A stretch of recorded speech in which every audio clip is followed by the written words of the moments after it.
city riding. A little early, it's a bit surprising. Business moves, now we enterprising. Switch it up, now we improvising. Go to get in the winter column. Whole squad been trained to go. Fins for life, we throw the foe. Singing this just to welcome bro. To a time, to a time. Time to grind, time to shine. To a time, to a time. To a time, to a time. To a time, to a time. Time to grind, time to shine. To a time, to a time. To a time, to a time. My intuition told me this. To trust the coach, he holds a gift. He knowing when to go with fit. So we knowing when to switch. This year we got the golden pick. Time to see what that pick about. Bad vibes get sent out. Only fans up in this house. We been waiting, yeah, we been patient. Now it's time to cash out, no discount.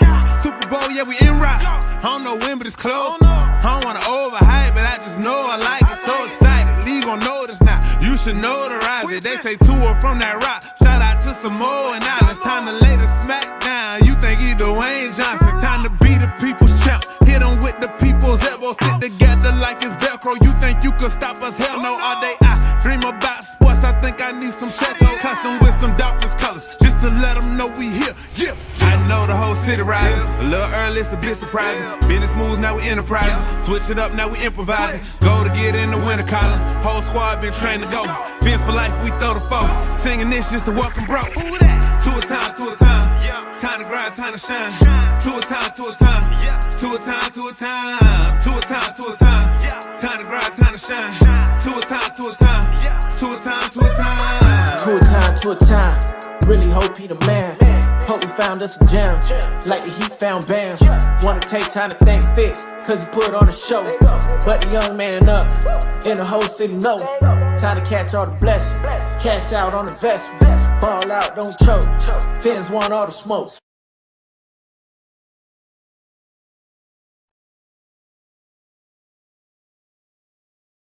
Falling down on the sidelines. Help is on the way. Telling the fans, help is on the way. 808 MCJB. Hey, Khalid, slap that boot. DJ Flair, make the money flare. Going crazy about the fiends, so we really about to win. Jalen Waddle too fast, he ain't Mozart with the dash. Clocking in, it's tour time, I was running through the line. 305 all day, ready now, we gonna play. Spitting on the beat, you better watch out for the fins. We going to the Super Bowl and really gonna win. 305 Miami Dolphins here to stay. Best be ready, cause we not just here to play. Cheater with the catch, do it, throw it, go fish. Big Mike with the route, old line looking stout. Aqua orange all day, 305 every day. Fins up, have a blast, defense, make them crash. Two with the ball, wide receiver gonna catch it. Jalen with the touchdown, Waddle with it. Baker with the hit stick, like he had a mind. Byron next, you know they both clamp God. Fins up. Fins up. Fins up. Let me hear you say, fins up. In the 305, having fun, yeah, we thrilling. In that hard rock, fins up and chillin'. This year gonna be a celebration. You know we speaking facts, no hesitation. Dolphins, we the king of the ocean. What is up? What is up, everybody? I hope you can hear me. Let me know if you can hear me in the comment section, man. Everybody, welcome to Phinsaholics Show, man. Much appreciated love from everybody in the comment section. I see you guys, man. Much love. Hit me up with a thumbs up if you can hear me loud and clear. Lot of stuff, man, that's come out, man. Listen, man, I came here to report what I saw myself, and I got videos that what I saw live at training camp today. But unfortunately, the Miami Dolphins are in the news once again. But before we get into that, I do want to give appreciation to everybody that joined Phinsaholics Show, man. Much love, man. We got a sponsor of the show, Tailgating 305. Make sure you go follow them on Instagram. No audio. You're mute, my G. Let me see.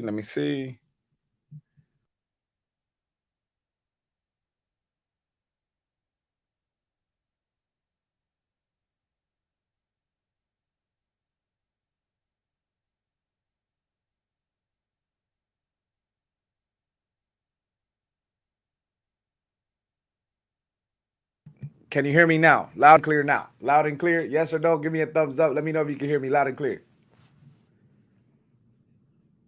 I'm unmuted. I'm unmuted right now. Let me know real quick. Next comment. Yeah, all right. Perfect. I'm muted now. Again, I want to give a shout out to our sponsor here at Phinsaholics Show, Tailgating 305. Make sure you hit them up on Instagram if you want to get that nice custom chain for you for the tailgates, for the games, for your day-to-day activities. You want to have that custom chain. Hit up Tailgating 305, man. Much love to what he's doing out there, man. He does some custom work, beautiful artwork, beautiful chains. Much love to everybody. Again, much appreciated in the comment section. When I see Larry in the comments at MCJB, Concrete, Jose Valdez, Color, I see you guys.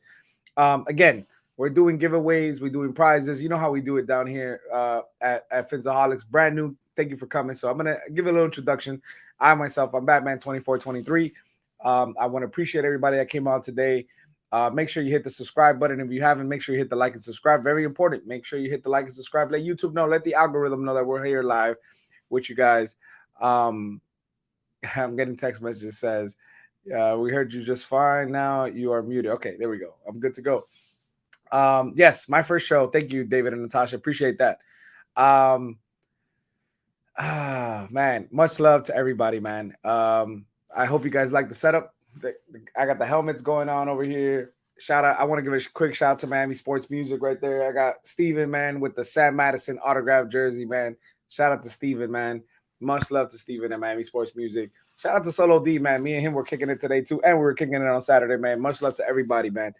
I'm so thankful, man. I was able to on Saturday to link up with a couple Dolphin fans, diehard, the fanatics out there. You know, we're talking about Dolph Freaky, talking about a lot of these guys. And it was a lot of fun on Saturday. Today was a lot of fun too. I met up with Gordito, Iceman, Color, Nando Talk. You know, we had a great time out there. Miami Talk too, Miami Talk football. But unfortunately, we did get some news, ladies and gentlemen. Miami Dolphins are definitely in the news right now. And Grant, that's the topic of conversation right now. I actually saw TD too, by the way. I did see TD Fins Talk out there at training camp. Said what's up to him. Salute to TD Fins Talk. Shout out to Kahari too. Kahari came through. He came to say what's up. So, according to Adam Scheffler, the NFL stripped the Dolphins of their 2023 first-round draft pick and 2024 third-round draft pick for violating the integrity of the game. Dolphins owner Stephen Ross also suspended through October 17th and fined $1.5 million. That is rough. That is rough. That is very rough. The energy, for the most part, people were, you know, they were trying to get their autographs. They were trying to get their memorabilia signed. As a fan base, as a Dolphin fan, it hurt. It hurt. I was knocked back by it because at the end of the day, we expected those picks. You know, we had great expectations and great, you know, things that we wanted to do with those draft picks in the 2023 draft. You know, whether Tua plays out or not, we were relying on something special coming out of those picks, whether we were going to draft another corner, potentially another linebacker. Unfortunately, yes, the NFL came down on us for that. And it was, according to Adam Scheffler, what was reported, it was for the Tom Brady and the Sean Payton allegations as far as tampering. The NFL did not come down on Ross for the quote unquote, according to Brian Flores, the quote unquote, the tanking for games, which I wholeheartedly don't believe that was a thing. But nonetheless, the NFL just came down on the Dolphins for the tampering, where that yacht party that was supposedly happening with Tom Brady, where he apparently wasn't aware of, and Sean Payton in the talks as far as being a head coach while they were still on their respective teams, where there was Saints, New Orleans Saints, and the Tampa Bay Bucks. That being said, the Miami Dolphins have released a statement. They said the independent investigation cleared our organization of any issues related to tanking and all of Brian Flores' other allegations. As I said all along, those allegations were false, malicious, and defamatory. And this issue is now put to rest. With regards to tampering, I strongly disagree with the conclusions and the punishment. However, I will accept the outcome because the most important thing is that there is no distraction for our team as we begin an exciting and winning season. I will not allow anything to get in the way of that. That is a statement from owner Stephen Ross. Ladies and gentlemen, it's as much as I want to be out here and come out positive and be all energetic about the Miami Dolphins showing cool things and beautiful things in training camp. And as much as I want to come out here and put videos out there and make sure, you guys see some stuff, I am hurt. As a Dolphin fan, I am truly hurt. I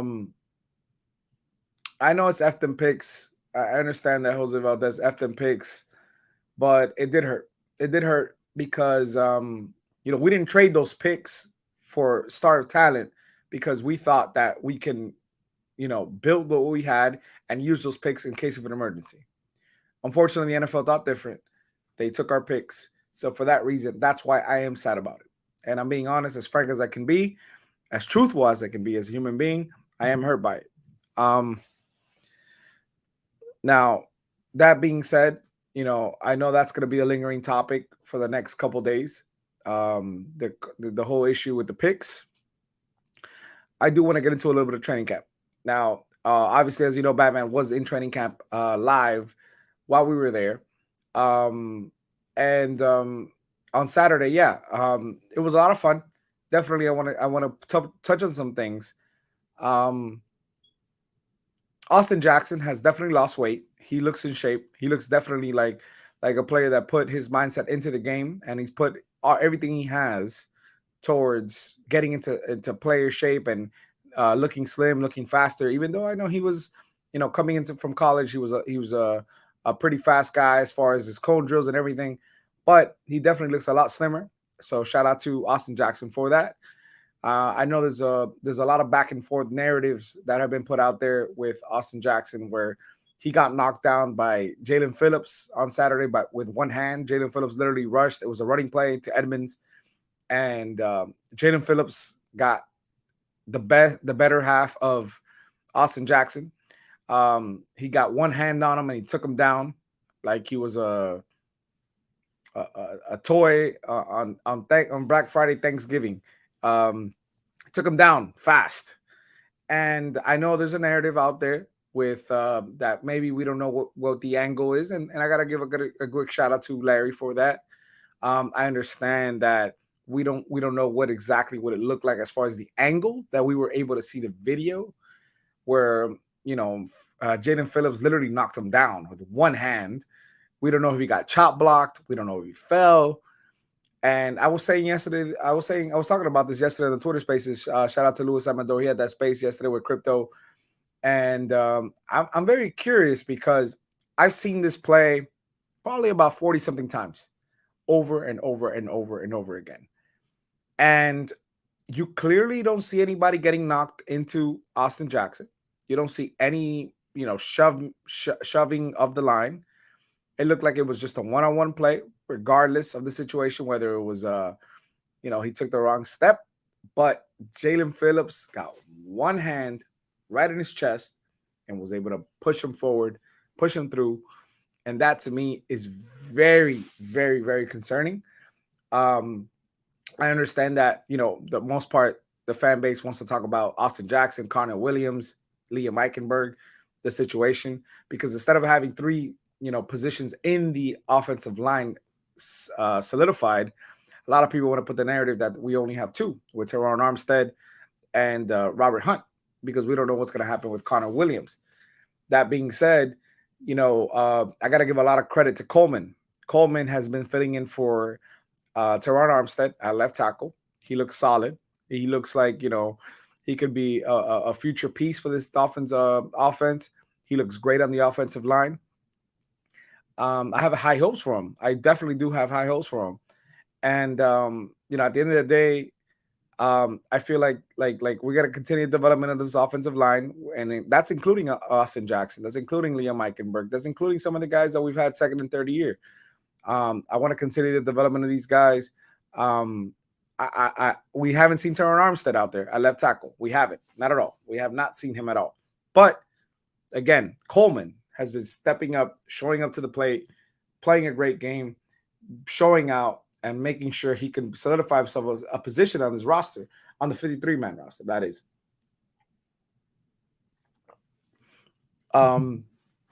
But yeah, as far as what I saw from Tua, you're not hearing anything new. What Tua showed out on Saturday and progressively from what I've seen today, ladies and gentlemen, Tua Tagovailoa has officially arrived, and I want to see this transpired into the camp battles that he's going to have with Tampa, because Tua looks legit. He looks very calm in the pocket. Definitely, I don't see any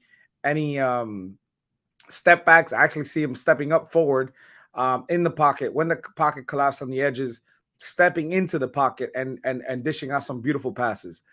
We all can agree that Tua's accuracy has always been there. Now it's a matter of putting it together on the field. And definitely I see a lot of signs from Tua progressing and being that star quarterback that we used to see in Alabama. Tua has taken definitely monumental strides at improving and looking great out there. I don't want this to make this about the Tua show, but there's definitely a lot of guys out there. Sanders, the wide receiver, number 86, undrafted rookie, has definitely been showing out. Great signs. Iguzama, Easy-E, a.k.a. Easy-E, great signs from a receiver perspective. I like what he had to offer. I think he can be those two guys can potentially be on this 53-man roster, depending on what the Dolphins are going to do at the wide receiver position, because we're heavy loaded. I know we just signed a Sanu not too long ago, which, by the way, met the guy. Very humble, very nice guy. It was the first Dolphins player on Saturday came up to me and said, "What's up?" Shout out to Sanu. But yeah, we could have a back and forth as what significance does Sanu have for this roster.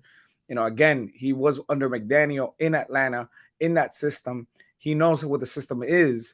And if he can teach a lot of these guys in the slot, like Easy-E, depending on what you want to do, Easy-E, Lynn Bowden, Iguzama, all these guys can learn. They could all learn. Easy-E, they all can learn from a Sanu.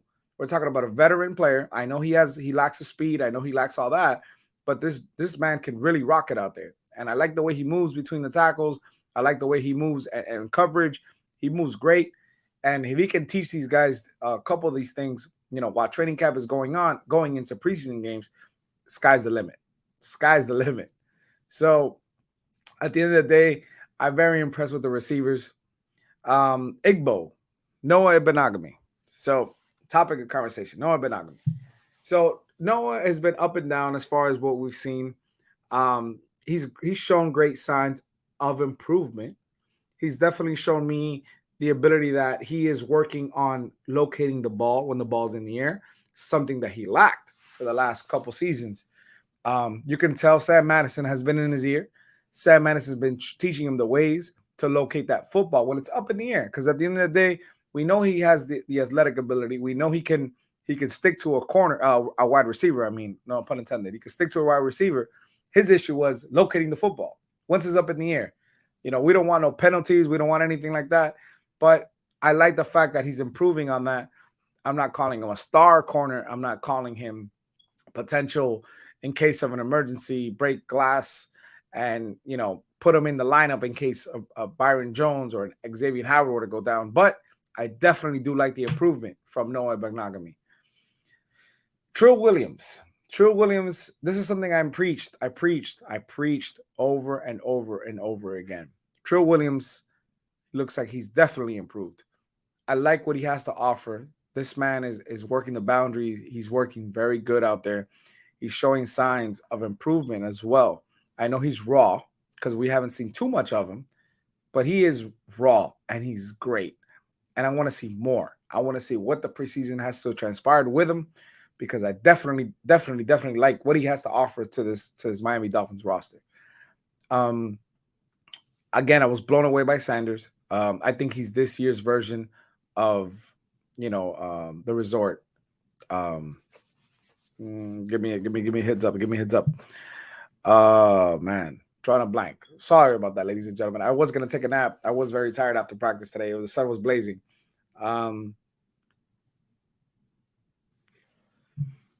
Preston Williams. I think he's this year's Preston Williams, where he showed out. He's showing out in training camp. He's showing out in practices. He's showing out there. Sanders has caught passes from all three quarterbacks, Teddy, Skyler, Tua. Looks great out there. The man moves. Can he make this 53-man roster? That is the question. That is the legit question. Can he make this 53-man roster? That is up to him, showing more improvement going into the remaining training camps, going into Tampa with those dual training camps that they have out there, going into preseason. That's definitely one thing that we have to look out for Miami Dolphin fans. Like, we have to look out for him because the Sanders looks legit. I like what he has to offer. I understand we got 8, 9, 10 receiver deep, lineup, but he's great and he's pushing for a roster spot. I mean, I'm being honest. Whether we carry over 6 or we carry over 7 receivers, definitely he's pushing for a roster spot. He's showing out there. I like what he has to offer. Going into kick returns, punt returns. We saw Raheem Mostert that he was out there as the first man up as far as returning kicks, returning punts. First man was Raheem Mostert to see. Obviously, we know his speed is great. He's 100% healthy. He did have a red jersey, so he's limited as far as contact. I know first day of training camp with pads, he was limited to a red jersey, so he wasn't getting too much contact. But nonetheless, the way he was moving out there between tackles, between running it back, he looked great. Waddle was the next man up. Waddle was second as far as returning kicks and punts. And we all know what Waddle has to offer. He's great. He got that speed. And one surprising player that we got for kick returns today was none other than running back number 2, Chase Edmonds. Chase Edmonds was out there returning kicks and punts for us today. And I will say this, the man looks great. He definitely can catch the ball. He can move through the tackles. He got that speed when he wants. He looked great out there. Chase Edmonds. Shout out to Chase Edmonds. I gotta give credit when credit's due. Chase Edmonds was out there. He was the number 3 guy running back kicks and punts. Definitely looked great. What else can I tell you? Raekwon Davis, a man amongst boys. Got to see him personally, face to face. Big dude. I got a picture. I'm going to upload it later on. If I don't get it on today, especially with the videos that I recorded today, I will get it out to you guys sometime this week when I go live again. Maybe it'll be tomorrow after training camp. I will go live. How about that? I will go live. Episode 2 will be dropping tomorrow after training camp. Raekwon Davis looks a man, but amongst boys. Definitely looks bigger. Definitely looks slimmer. In shape. Man is a beast. He had a potential sack today. I think it was against Skyler. The guy looks great out there. I'm telling you, man, it's intimidating force, man. Our D-line looks pretty good. Shout out to the man with the orange jersey today, Zach Zeller. He was the man with the orange jersey today, ladies and gentlemen. He deserved the nod. He got the nod. He got the music playlist. And, hey, the crowd was going with it. They were getting that country vibe, that hip-hop vibe. They were getting a little bit of both. And I liked it, man. As a fan, from a connoisseur that likes all music, I got to respect that. I loved it. Everything he played, I actually knew, and I have currently on my playlist. So I got to give a quick shout out to Zach Zeller. He looked great out there. Christian Wilkins, phenomenal. Obviously looks like potential breakout player of the year for the Miami Dolphins. I think he's going to take another step forward as a fan base, as looking at him, how he moves out there. He looks like he's just tying his shoes. He looks great out there. He looks amazing. Tying his shoes. That's what it looks like. That guy is a beast. Oh, shout out to Joey Relax, man. Shout out to Joe. I see Thomas Jensen. I see Gio, Miami Sports Fanatics Show. Shout out to the guys at Miami Sports Fanatics. Shout out to Nando Talk, man. We were hanging out with Nando Talk today. Shout out to Gio, man. Shout out to JP. Shout out to Alex T, man. The fellas at Miami Sports Fanatics Show, man. Much love. I will be there on tonight with Miami Sports Fanatics Show. I believe we're going in. They're going live a little bit after 8 o'clock. I will be there, ladies and gentlemen. So much love to everybody, man. Hey, we're trying to promote the show. Make sure you hit the like button. Make sure you hit the subscribe. Let everybody know, man. You got Batman here, man. Phinsaholics Show, man. Make sure you guys show some love. Hey, I would greatly appreciate it. Again, we do giveaways. We do prizes. Make sure you hit the like button. Make sure you hit the subscribe. First giveaway coming up. We got 101 subs. Appreciate you guys showing so much love to me, man. I really, really, really, really appreciate you guys. First giveaway is going to be a Ricky Williams jersey that I am giving away. I believe it's a large. I'm going to show it out in a little bit. I believe it's a size large. I'm going to be giving away brand new with the tags. I'm going to be giving away a Ricky Williams jersey out there to a lucky fan in the white colorway. And then we're going to get into a little bit after that. We got some stuff we're going to give away. Obviously, I'm here. I got a Jerome Baker that I'm going to be giving away, autograph. I got a Javon Holland autograph, 8x10. You know, hey, it's all about giving back to the fans. Giving back to the fans, man. JSA approved. Everything is legit. Everything is legit. Javon Holland, man. Listen, hey, we're going to be giving this away after the Ricky Williams, man. We're going to get the subscribers up. I'm going to be giving this away. Again, it's not too many people that can tell you. We're here at Phinsaholic. We're boots in the ground in Miami themselves. Not too many YouTubers can say that, man. How many YouTubers out there you know that they can say they're actually in Miami, boots on the ground? I'm going to be giving you guys a different perspective from a typical YouTube channel. I'm going to be giving you guys the opportunity to see what the tailgating experience is at the Miami Dolphins on a game-to-game basis. I'm going to be recording live video. I'm going to be recording that and uploading it to the channel. That way you guys can see what it's like to come to Miami, even though you're remote, and let's say you're somewhere else, another part of the state, if you're across the pond, if you're in Europe, you're somewhere else, you're in England. I want to give the fan perspective. Everybody, you get to experience what it is to be at a Miami Dolphins legit tailgate. And you're going to be able to experience that every single game that we have here, every home game, including the preseason. I want to give a big shout out to Vince. Vincent, you know who you are. Vince, man, much love, man. We missed you today, man. We missed you today. Hopefully you can make it out tomorrow if you can. Hopefully we can see each other this week to one of the Dolphins practices, man. I want to give a big shout out to Vince, man. Much love. And we're gonna have a great time, man. MCJB, man. I gotta give a shout. I got things rolling in my head. I gotta give a quick shout out to MCJB dropping that phenomenal EP with the 4 tracks, Miami Sports Fanatic Show with MCJB. I gotta give credit when credit's due. MCJB put on a show. And that's how, as you can tell in the intro video, MCJB just dropped some fire. And shout out to Solo D at Miami Sports Music. Man, we've been in talks. I see you, Solo. I showed you the tracks with MCJB, and we were linking up today. You know, I know everybody got to see Solo D. He came through. He said, what's up? And you know, Color and a couple of the guys got to meet him.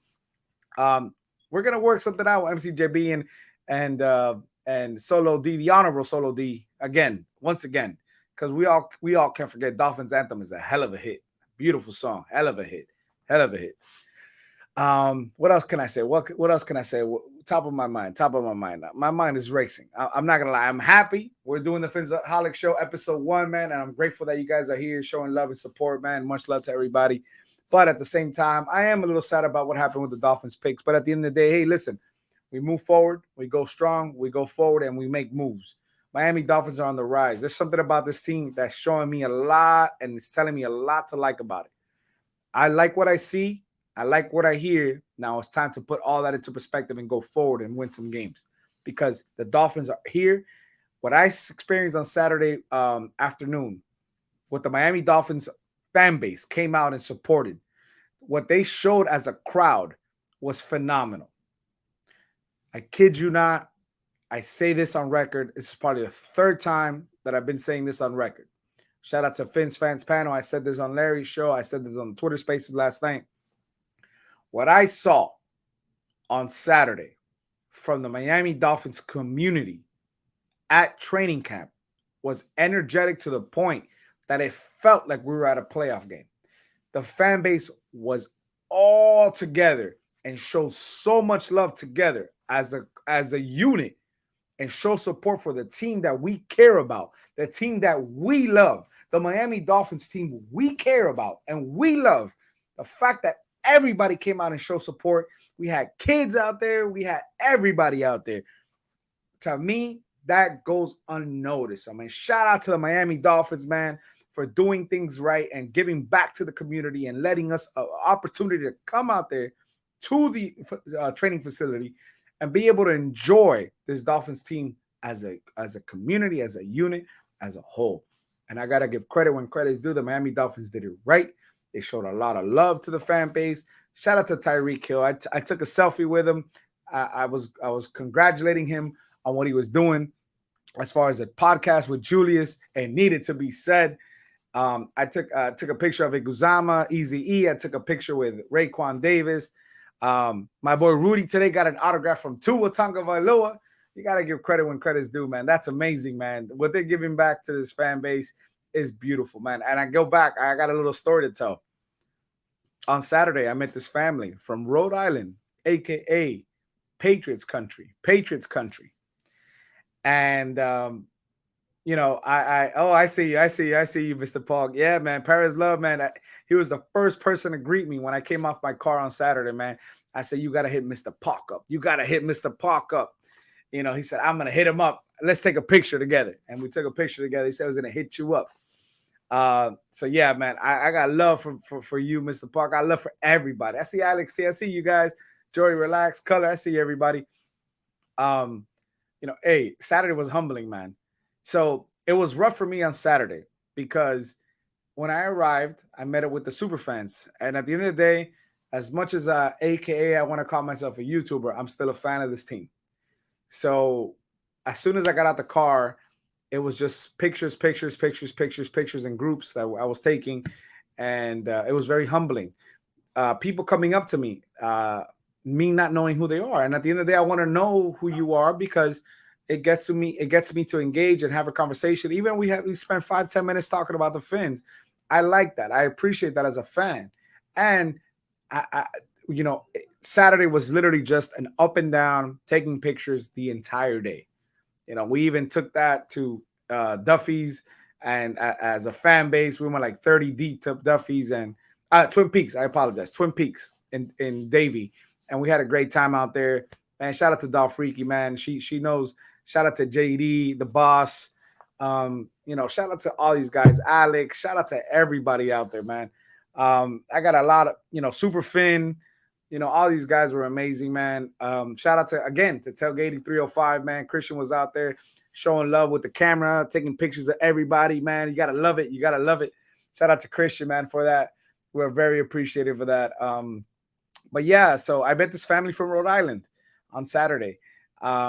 It was a family of five. And there was a young kid, probably by the age of 6. He had a Dolphins helmet. And if you're hearing, hey, shout out, give me a shout out in the comment section, man. He really want to get some autographs.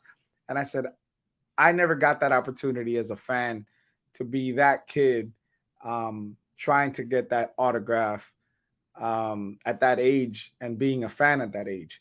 So I put it upon myself that I wanted to make sure this kid's experience was one thing you never forget. And when he gave me, I said, let me have the helmet. I gave him the helmet. He gave me the helmet. He gave me the Sharpie. I was able to get, Waddle. We were able to get Tyreek. I believe Raekwon Davis. It made this kid's day. It really did. And I'm not trying to sound like some superhero. Hey, Batman is a superhero at the end of the day. But I thought it was humbling. It was an awesome experience for me. And I think that, he's going to go and look at that and see something special for the rest of his life. And I'm always here to help anybody, not just kids, anybody live that dream. So that's why, it stands what I said, before I mentioned on Miami Sports Fanatic Show, any fan out there, any Dolphin fan out there that hasn't been able to come to a Dolphins game, hasn't been able to experience the new stadium, hasn't been able to experience what it is to tailgate, reach out to Batman. I want to give that opportunity to a fan, lucky fan, every single game. Just reach out to me, hit me up. Obviously, in the description, you can hit me up on Batman2423 on IG. You can hit me up on Twitter, Batman2423 MIA. Hit me up in the private section. We could have a conversation. If you definitely want to come out to a game, I want to show so much love to everybody out there, because at the end of the day, you show me love, I show you love, and then that just makes everything cohesive and happy, And definitely like that kid was awesome, man. I high-fived his pops, man. His pops was a great guy. He was telling me, man, Rhode Island, man, how you in Patriots country and you're a Dolphin fan, man. So I love that, man. We're gonna link up. I told him if I do go up there for New Year's Day, January 1st, where Dolphins play New England in New England, I will definitely be hitting him up, because I definitely want to. It would be cool to experience that to be in hostile territory, being a Dolphin fan, repping my Dolphin gear in hostile territory. Definitely be an experience, man. But yeah, man, it was cool. I am gonna be dropping the link soon, so anybody wants to come up and say what's up and hang out with me for a bit. Like I said, it was a cool experience. Nonetheless, what I saw on Saturday, it was when Tua threw that 65-yard pass to Tyreek. It was one of those moments where were you when it happened? Because when this man threw that ball, it was epic. Dude, the crowd was cheering, like I said, like we won a Super Bowl winning drive. The energy, the buzz, the atmosphere was just something to it's hard to see it just on video and understand what I mean by that. The fan base was definitely Vanjo said, that's awesome, bro. And that's what it's all about right there, Batman. That kid is a lifer. Yeah, man, it is, man. That kid, he went home. He went back to Rhode Island, and I'm sure, man, he's looking at his helmet, man, autographed, man. And that to me was humbling, man. Again, I never got to experience that. I never got to experience that. So it was cool to see that, man. I don't mean to get all lovey-dovey, but I'm being honest, man. It was very cool to see that, man. It definitely put my heart in a good place. Another thing I want to say, I want to clear the air a little bit with the fan base. Again, Gio is my brother. We have no animosity towards each other. We definitely had a situation that we tried to take care amongst us. Unfortunately, it got escalated within the fan base. It's all love with me and Gio. Actually, and again, we got all love. I got all love for Nando Talk. He's doing great things, man. Shout out to Nando Talk, getting the 200 subscribers, man. I give him props for it today. Shout out to Gordito. Gordito's moving on with a project with Iceman. Shout out to Iceman, another man. That man's doing 2 channels as we speak. Shout out to Iceman. They're doing great things together on their YouTube, the Fins 100. So they're doing great things, man.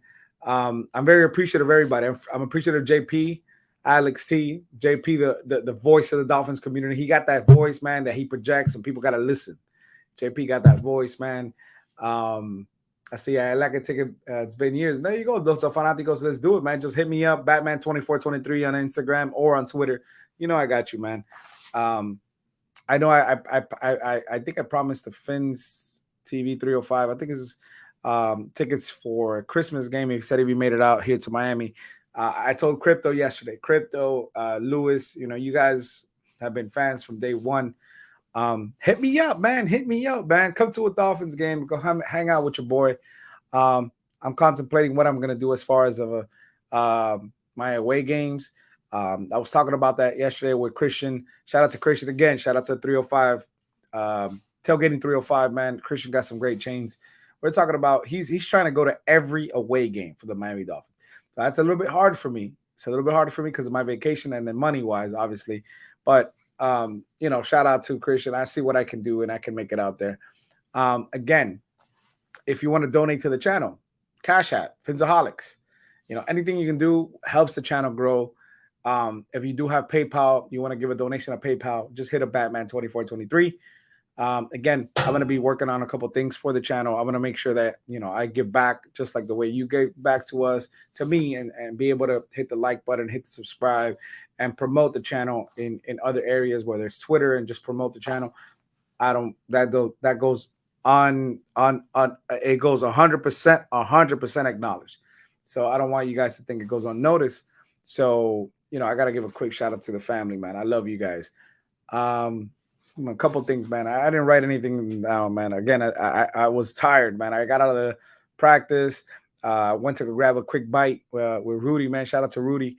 And I got home, and I was on the phone, had a conversation with Gio, and I got you, Vonjo. I told you I'm a man of my word. I've been telling everybody you coming down for the Patriots game. I got you, Vonjo. I'm excited to see Roach and Von Joe for the Vikings game, and hopefully Gio makes it down for the Vikings game, man. That'd be cool, man. We're talking about it today, man. Hopefully, I told Gio I still got him with a ticket, man. You guys come down for the Vikings game, and yeah, man, it's gonna be a blast, man. Again, I want to say this: I know there's been a lot of stuff you guys have heard on other channels and other platforms. A little bit about me. At the end of the day, I vouch for myself. I vouch for the person I am as a human being. We're going to touch a little bit about it today on Miami Sports Fanatic Show. A lot of negative energy being put out there. And at the end of the day, listen, if whatever you want to believe, you can go with it. I know what I stand for. I believe in positive vibes. And for whatever person that has anything against me, hey, salute to you. We can have a conversation as human beings, as civil human beings. I'm willing to do it. I met Kahari Pete today, man. Great man.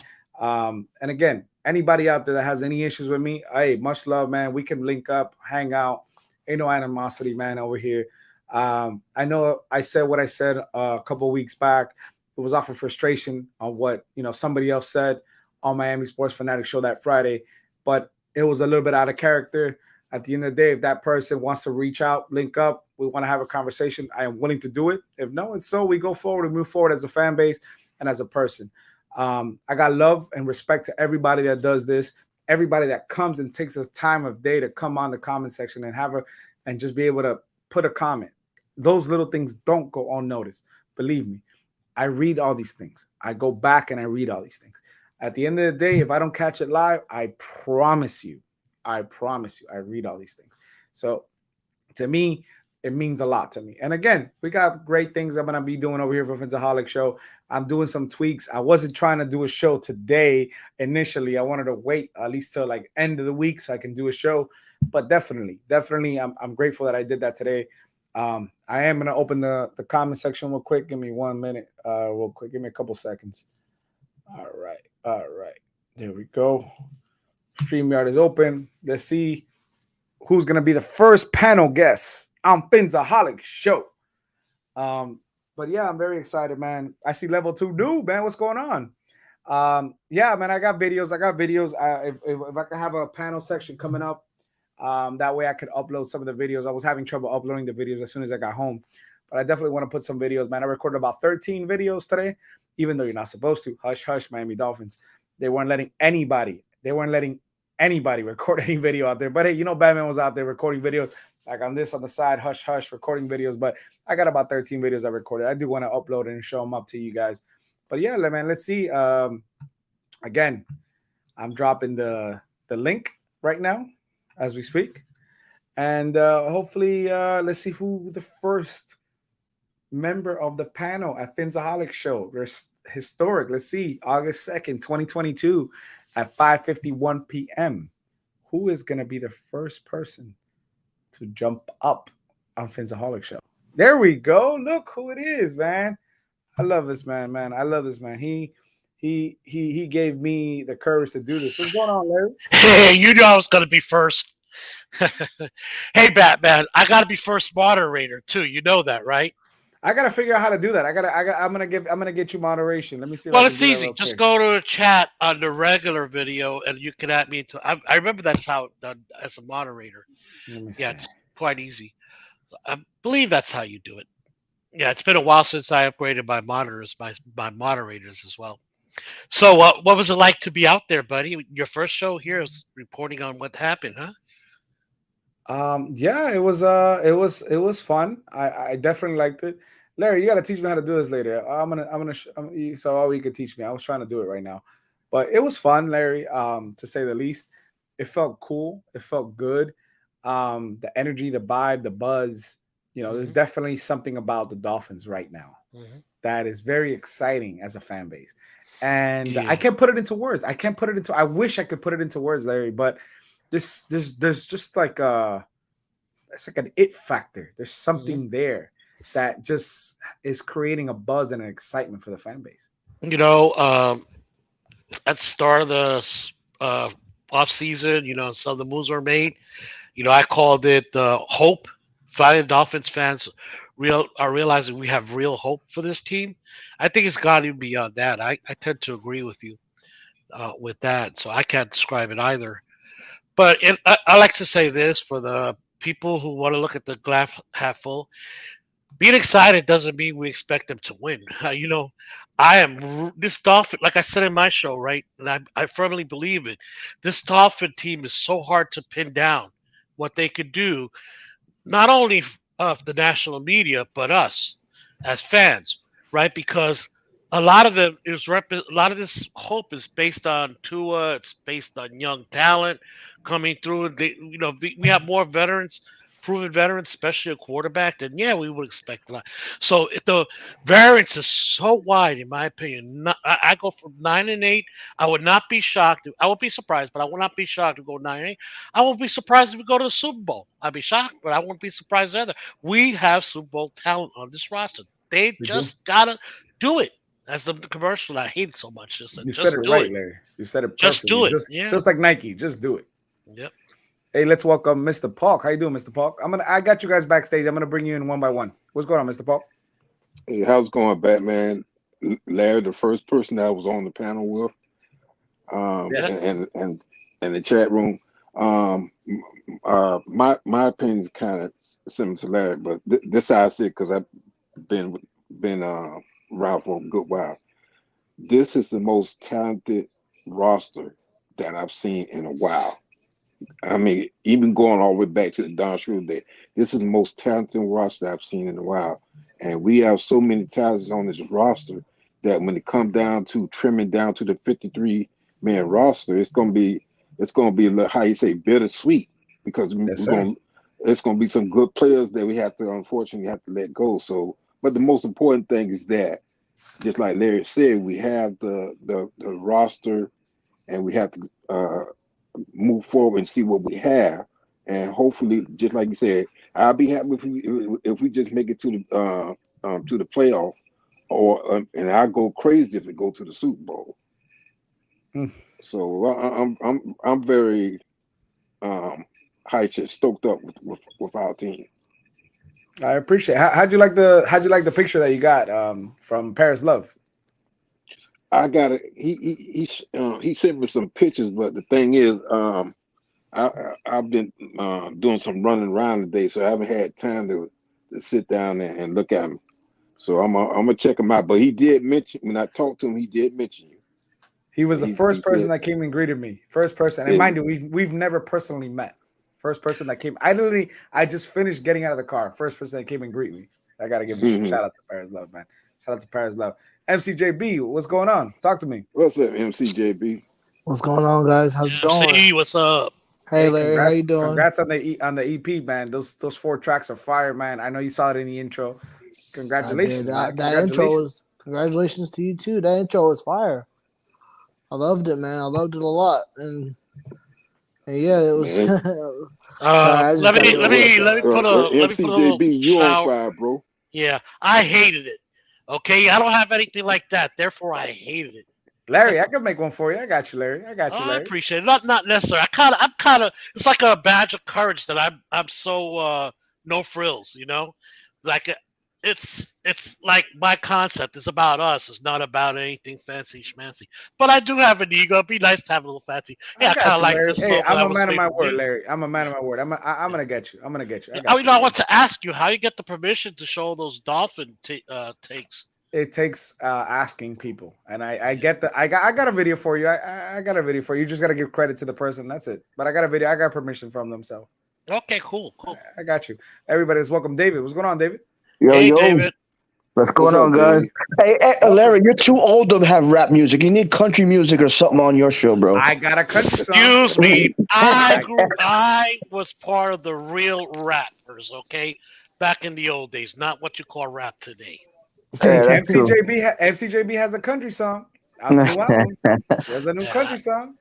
MCJB, that's fire. Your song was fire, bro. Well, thank you, David. I appreciate it, man. Congrats, Batman. Appreciate it, man. Hey, where's Gordo at, man? He owes me that Barry Sanders card and all, and that stuff I want. He ain't called me nothing. I know. I got you. I saw Gordito today. I'm gonna see him probably on Sunday. He's gonna be here on Sunday, so I'll talk to him. I've been so busy, bro. I haven't even watched video. First time watch videos today. Are you coming? Are you busy Sunday? I'm super busy. I'll be in Orlando Sunday. Okay, because I was gonna say I'm gonna offer you a ticket to come with us. Or Tampa. I'll be in Tampa Sunday. Oh, my neck of the woods. Yeah. Speak of the man. Speak of the man. We got Gordito. What's going on, Gordito? Yo, Gordito. Gordito. What's going on? What's going on, family? Yo. My brother. Hey, listen, man. I just had to stop by, show some support to my brother Batman, man. I'm blessed to see you, getting this done. And bro, you know what I'm saying? Fins up, bro. Tremendous day today. I got Tyreek Hill's signature, Sanders' signature. So man, it's definitely a blessing, bro. We'll definitely, chop it up on Sunday. Hey, bro, another thing, thank you for that connection with Rudy, bro. Rudy. We're definitely gonna, we got some things to do, man. Unfortunately, bro, my bad about today, bro. It's all good, man. I would try to grab lunch, listen, bro. If I would have went with my instinct, they would have been trouble, bro. They would have been trouble, bro. You see, bro? Much respect. Hey, Rudy took me to this place called BJ's Brew House. Bro, it's fire. And fire. I hadn't been there in 7 years, and I had the best chicken I've ever had in my life. Bro, that place is good, man. BJ's Brew House? That's a restaurant, right? Yes, sir. They had this lemon chicken with what was it? Lemon chicken with oh man, I can't remember. It was some lemon chicken. It was the best chicken I've ever had in my entire life. Ever. And I say that I'm being honest. I love chicken. That was the best chicken I've ever had in my life. Oh, sorry about that. They got one down here by the falls. That's why. There you go. Everybody, let's say give a shout out to Cat for Life. What's going on, Cat for Life? Cat. Hey, yeah, man, they got one in I think in Pompano. They got one off of University. Yes, They're pretty good. Yes, they do. What's it was up, like Cat? garlic and lemon. I think that's what it was. Garlic and lemon. It was delicious. What's going on, Cap? Talk to me. How you feeling? Man, just wanted to congratulate you, man, on your new spot. Everything, got young blood with the intro.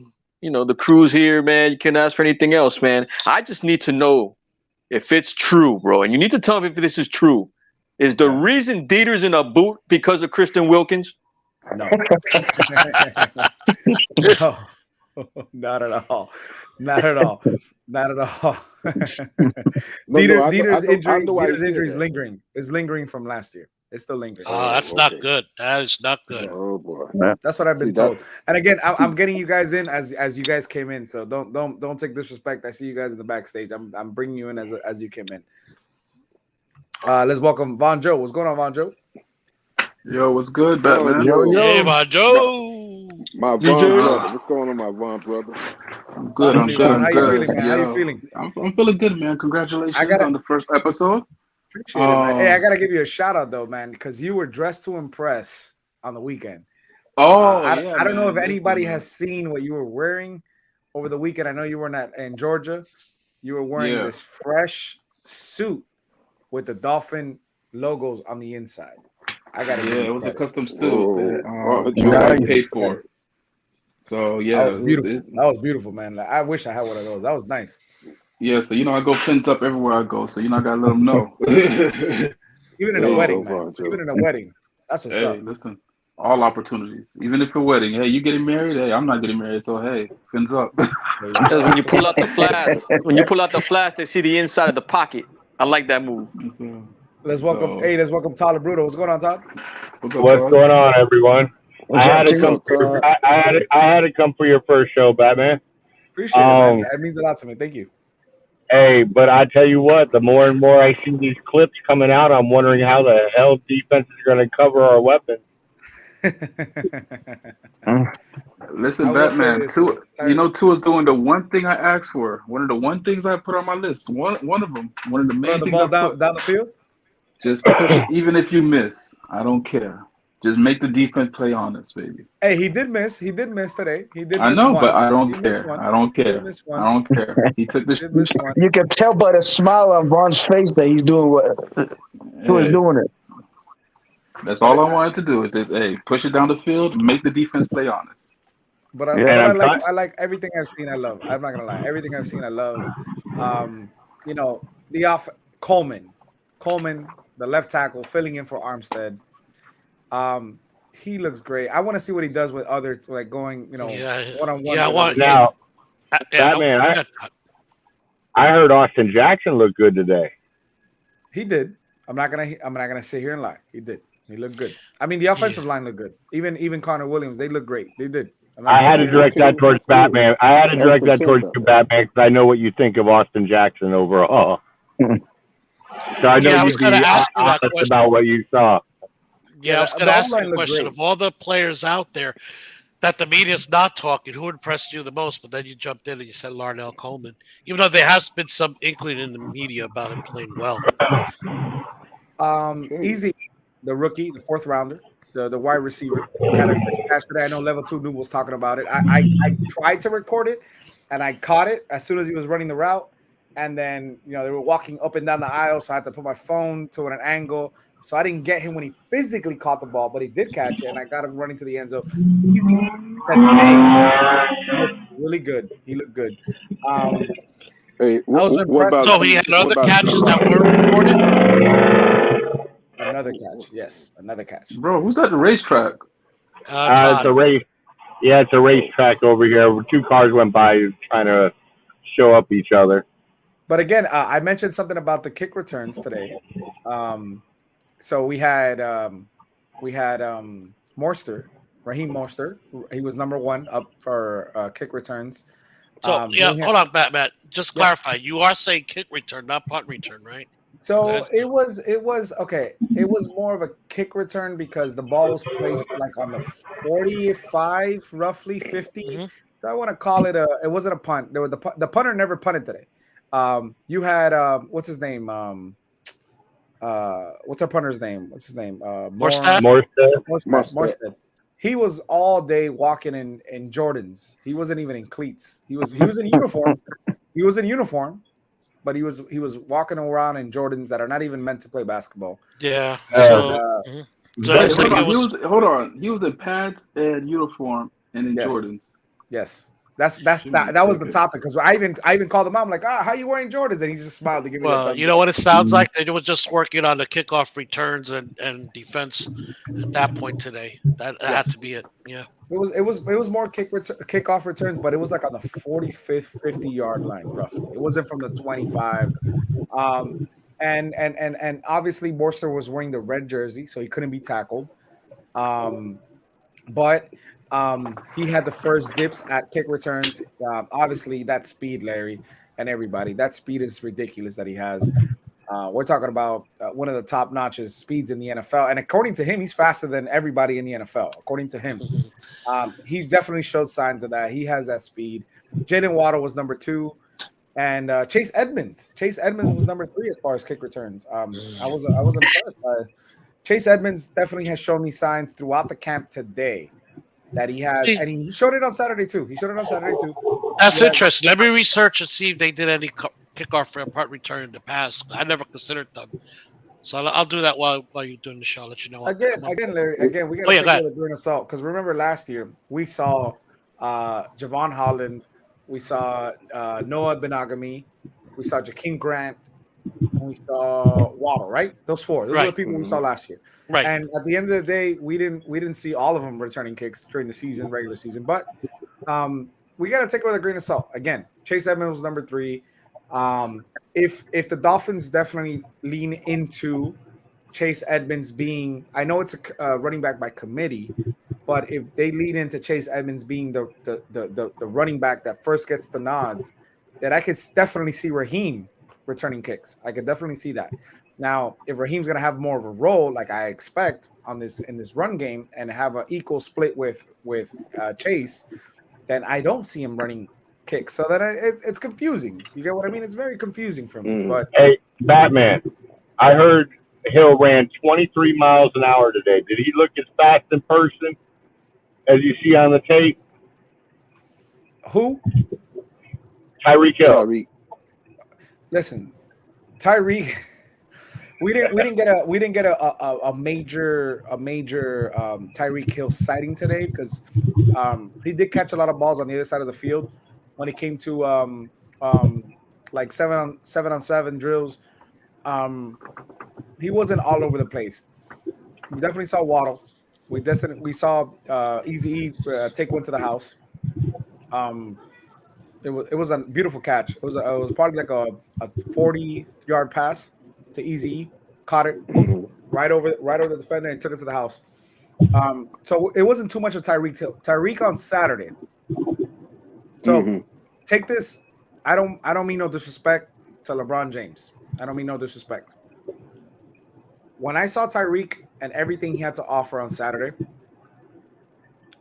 I see the magnitude of the player that we received as a fan base, equivalent to that of a LeBron James when he came to the Miami Heat. Even though LeBron was a top 3 player in the league, Tyreek is the real deal. Like, he is, like, if you were to tell me he's worth every penny, he is worth every penny. So now, Batman, do you see it hitting Kansas City as hard as it's gonna help us? Wow, that's a great question. That's a really good question. Because I believe in Patrick Mahomes. I think Patrick Mahomes is a top 3 quarterback in the league. I see it more of an upgrade for us than it is a hit for them. But it's close. It's close. It's close because Patrick Mahomes is great. I don't want to discount Patrick Mahomes. That guy's he's an animal. He's a beast. But Tyreek he's legit worth every penny and everything we traded for and everything he is, because the man is everywhere. The energy he brings. I mean, I know you guys have seen the videos of him on Saturday before training camp started.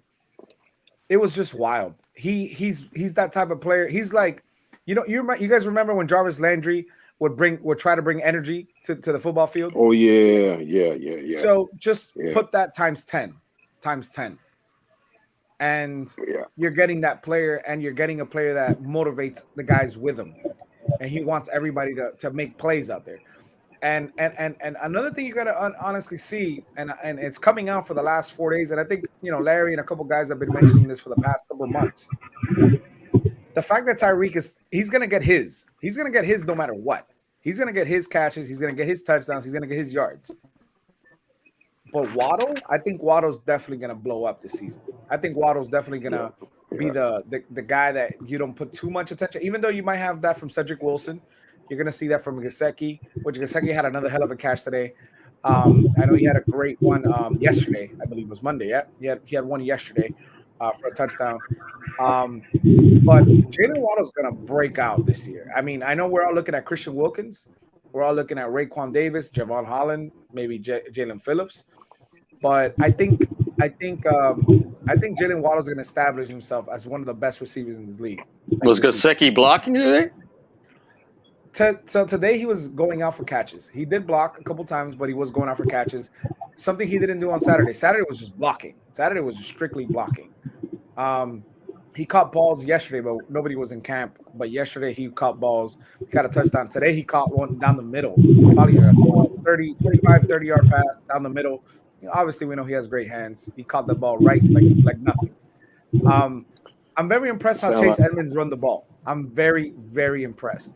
Hold on, Batman. Before you leave the receiver group, Preston Williams. I'm hearing very, very bad things about him. Like, he's literally crying for opportunity. Yeah, he's not out there. He's not getting an opportunity for whatever play, whether it's him taking the opportunity and seizing it. He's not on the field as often as you would like. You're getting you see. How about this? You see Bowden more than you see Preston, but Bowden is not there too much. But he's out there. He is out there. But Preston, he's not helping himself. I know that on Twitter for the past 2 or 3 days, he's been showing his displeasure as far as what he's being, how they're using him, how they're utilizing him and the scheme and out there. He's been expressing his frustration to the point where a lot of people yesterday were telling him, "Hey, great luck, man. Thank you for everything you did." A lot of people thought we cut Preston Williams. No, he was out there. Yeah, he was out there today. He was out there, but when it came to 7-on-7s, you definitely didn't. There wasn't too much Preston. You did see him in drills today. You did see him out there, but right. Ooh, Batman, were they using both fields for the 7-on-7, 11-on-11, or just one? No, but it was just the direct field in front of me. Yeah, well, they did use the first field at the beginning, but it was just the offense in the outer field.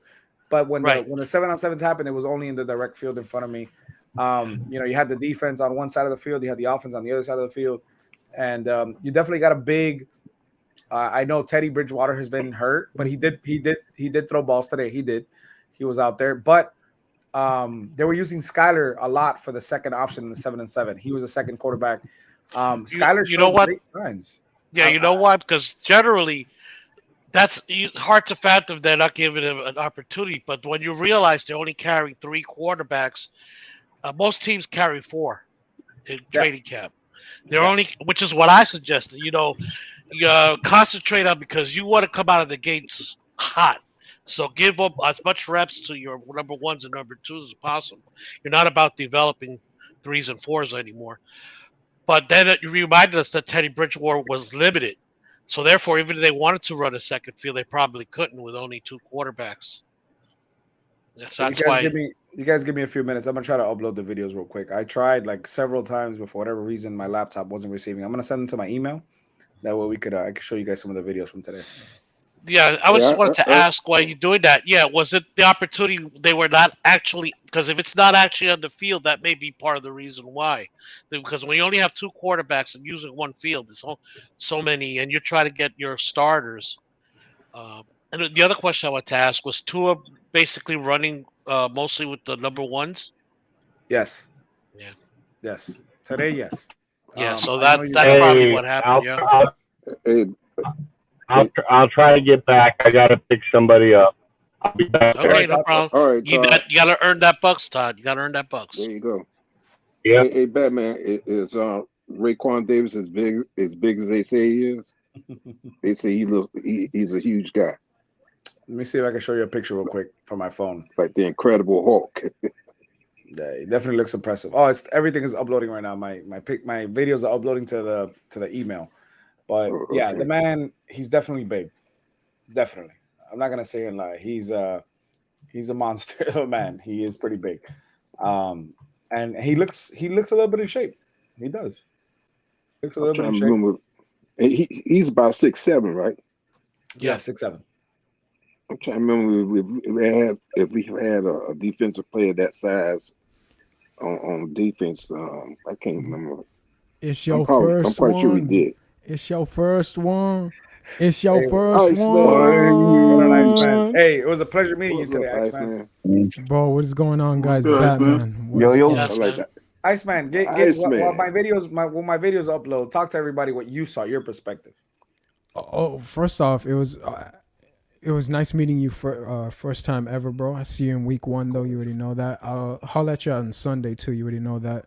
Nice. But my perspective, bro. You saw Batman. We saw the ups and downs of Tua Tagovailoa. He made some nice throws, accurate throws down the field. One was 40-yard to Tyreek Hill. I loved.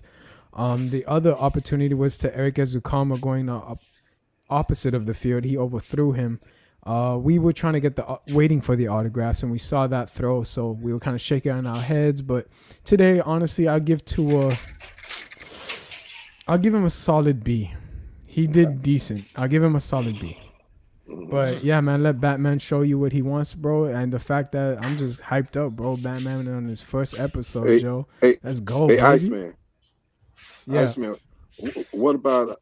Has anybody seen Jaquandra White? Yes. So I got Vince texting me right now. So Vince, but you told me too. So I did see. I saw one run from him. I did. It was on the 7-on-7 drills. And he got about probably 20 yards. Again, they're not going to physically tackle him, even though they were in pads. They're not going to physically tackle him, but he ran right through it. It was just it was one of those things where like, who is that? And then you look closely, and it was him because he had his jersey over like his pads, so you couldn't see his number. But it was definitely him. And he looked good. He looked good with that run. He showed me like it was like a 25-yard break that he did towards the right side of the field. I liked it. I need to see more. Facts. Okay. But I'm hoping that Noah it pans out too. Cause I did get one pass deflection. He has the athleticism. Mr. Park, he got one pass deflection today. Just one though. Just one. Okay. But Iceman, do you see like improvement, even a slight improvement with him? Yeah. He's solid. He's coming into his own right now. I mean, with Byron Jones, I hope he gets healthy. All the power to him. We always want that. But if Noah comes into play and finally shows us that first rounder draft pick that we came into play, he has the talent, Mr. Park. We can't deny that. It's just that now is the time to show it. And me and Batman saw it that he is grounded now. He is solid in the ground. He's learning his ways, I think. I mean, we could be wrong come week 1. God, we hope not. But right now, we see some solid things, bro. Okay, so we just gotta wait and see. But that's what I want to hear. That's what. And what about Gerald? Gerald Dokes. I'm quite sure he's not going. Yeah, he's quiet. He's like quiet like a mouse, bro. Like Batman said, Jaquande White is coming for that position. I think Jaquande is going to take that. Yeah, I figured that myself. Yeah, that's good. Good. I'm glad to hear all that. Well, like I said, while I try to do this, but give us a little bit more of what you saw out there, like from the beginning of walking in. Right. Real quick. So how did Roberts look? Oh, sorry, Vaughn. I was gonna say, when it comes to Saganje White during the 11 on 11s, are we seeing anything from him on 11 on 11? Not yet. No, not yet. Yeah, no. Okay, because 7 on 7, I mean, yeah, but when it's 11 on 11, that's where I really want to see what he has. Chase had the most touches today, Batman. I mean, by far. Yeah. By the way, Batman, I know it was reported that Tua had a couple of throws over the middle. That's what I'm interested, because that was his problem last year. What did you see? Yeah, he had a pass to Gesicki down the middle. Gesicki caught on 11 on 11. That's all I care about. Yeah, it was. So it was towards the end of practice. So yeah, I say 7 on 7, but it was 11. And he was out there. He threw one down the middle to Gesicki. Far, like I said, 25-yard pass. Obviously we know Gesicki's going to bring it down. But yeah, we definitely see Tua making improvements down the middle of the field. We definitely, like Iceman said, we got a heavy workload of Chase Edmonds today. Like Chase Edmonds was out there with a heavy workload. And maybe it's signs. Maybe the Dolphins are trying to tell us something. We'll see when it comes to preseason game number 1 against Tampa. But we definitely saw Chase Edmonds having a heavy workload. Well, you know what also could be a sign of just given the workload, because Raheem Mostert was limited. I mean, so, he had one run, just one. So Larry, you are right though. He was limited. He only had just one carry, and that's it. I only saw him after that. That's it. Yeah, you're right. Right. So in other words, they're kind of protecting him to make sure that he doesn't flare up his injury. Right, to Larry's point, yeah, Larry's on the ball with that one, yeah. And also, oh my goodness, who was that I was about to ask about? Channing Tindall. Hey, Batman, tell him what you did. Oh, bro. that's a big smile. That's a positive big smile. Tell him, bro. Tell him. Let him know. I'm trying to put the video. So my boy Batman comes up and sees Channing Tindall, bro, signing some autographs, and this man comes out of nowhere and says, Channing, I hear you, bro. I see you, man. I've been preaching about you on my channel, man. And I was like, oh, he has been. And then all of a sudden, he got the autograph from Channing, bro. And Channing actually was letting him know, I'm living the dream. He actually had a conversation a little bit with him, bro. So Channing's really cool. A good guy, man. He's a good guy. All right, let's see if this opens up. Let me see if this opens up for you guys. I think this is the beginning. But Batman, I got to say this real quick because you know it. What did you think before you play the video? What did you think of the kids coming to the camp, sending that energy that we needed, bro? That was electrifying, bro. I mean, I liked it. I loved it, man. And again, I saw that on Saturday. I saw it again today. A lot of kids, man. I loved it. Right in front of me, right in front of where we were sitting. It was like a summer camp. It was like a summer camp. All the kids were out there, and I was having conversation with them. Like, when I wasn't recording videos, I was talking to the kids, and it was cool, man. It's cool to see that, man. Kids asking me who's their favorite player, and them telling me Jalen Waddle, and it was cool, man. It was really cool to see that. They like Tyreek, obviously, but it was cool to see that, man. We're talking about 6 years old, 5 or 6 years old. It was cool, man. It was really humbling. It was cool to see that. No, but that's good because that's the next generation of Dolphin Nation.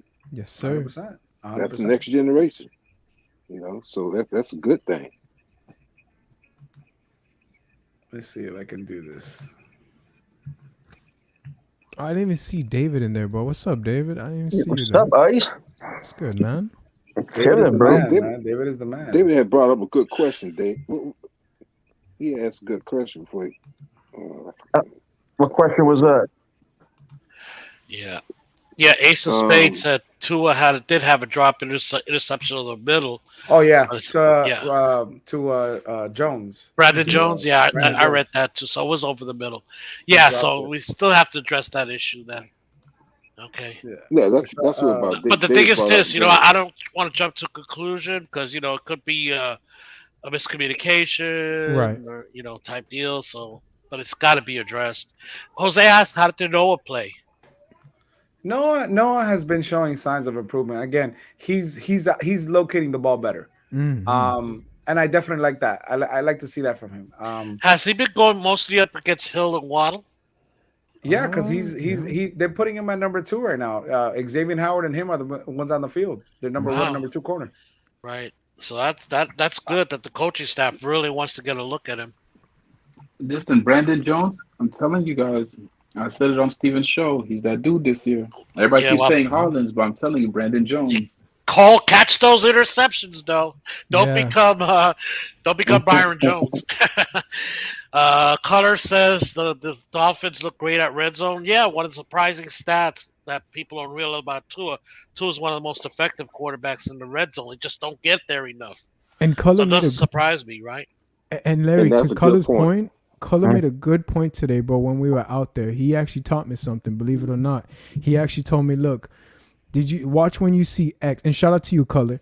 Watch X when he comes and catches the ball for the interception. Watch him how he stands out from everyone else. And I was like, "Whoa! Look at the feet. The balls of the feet. It just shoots out, and he has the most space to kick up his knees to the belly, basically allowing him to just." Go super speed to get to that ball. When we saw Noah and Javon dropped it twice. Sorry about that. No, you good, man. Javon dropped it twice, and then he came back in and did his thing. But to Color's point, he makes a good point that X is the one that really does lead this defense, believe it or not. I know it sounds crazy and ludicrous, but this guy, anything he does, it transfers into the corners, and once it does, bro, there's a no-fly zone. That pass rush with Jalen Phillips today, that speed coming off that edge, it was ridiculous. It was like unbelievable, man. I mean, this is nothing to shout out to Colormo. He really did see that. He has that knack for it. Yeah, the other thing I'd like to know is how much time do you estimate Tua had? Now, he's going deep, so he's getting time, but how much time do you estimate? He's got at best, I see the 20-yard routes and this is from what we see on Twitter, guys. So don't take it for what it is. I take it for what it is. That he's getting about a little less than 3 seconds, and so that's that's fair. That's fair. He's definitely getting a lot more time. But then again, we like I mentioned, Larry, we got to see what happens with a real defense going at him to want to sack him. Oh well, you know what? I think I think people for this team is overrating it just a tad bit. Because those guys have pride on the other side of the football, even in practice, and our guys are pretty damn good. Who's fond of saying iron sharpens iron? So iron sharpens iron. Thank you. I'm so old, I forget all the type deals. So yeah, I do believe in that concept. I do. And if they're going all out in practice, like I'm sure the coaches want them to, then actually you can get a decent read off of it. You should. All right, I got one video coming in right now. I got one video coming up, and I want to welcome Lewis. What's going on, Lewis? What's up, Lewis? Hey, what's going on, fellas? How you guys doing? Yo. I can hear someone's static. I think that's Iceman. Iceman, do you have static? No, that's Cap. That's Cap. Oh, Cap's here? Yeah, Cap usually How has that dare you, Larry? All right, check this out. You know what? I apologize. I didn't realize Cap was there. Cap's usually the guilty party. I'm gonna be bringing them little by little, but check this video out. This is from today.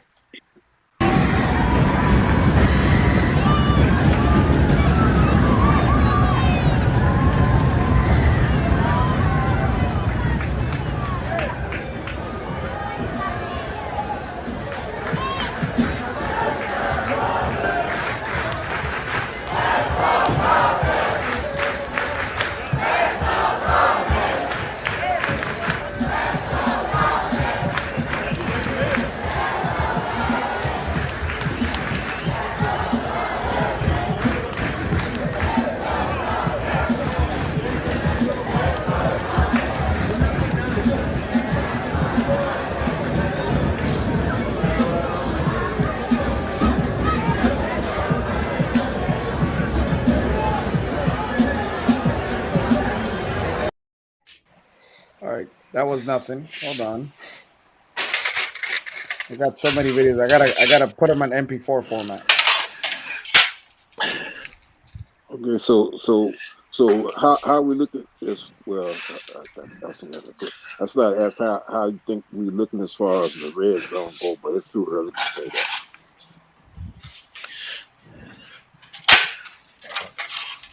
that. Wait, what was that? Mr. Now, Park? I was saying as far as I'm hoping as far as practice, and then once we start playing, that we can be better in the red zone. Right.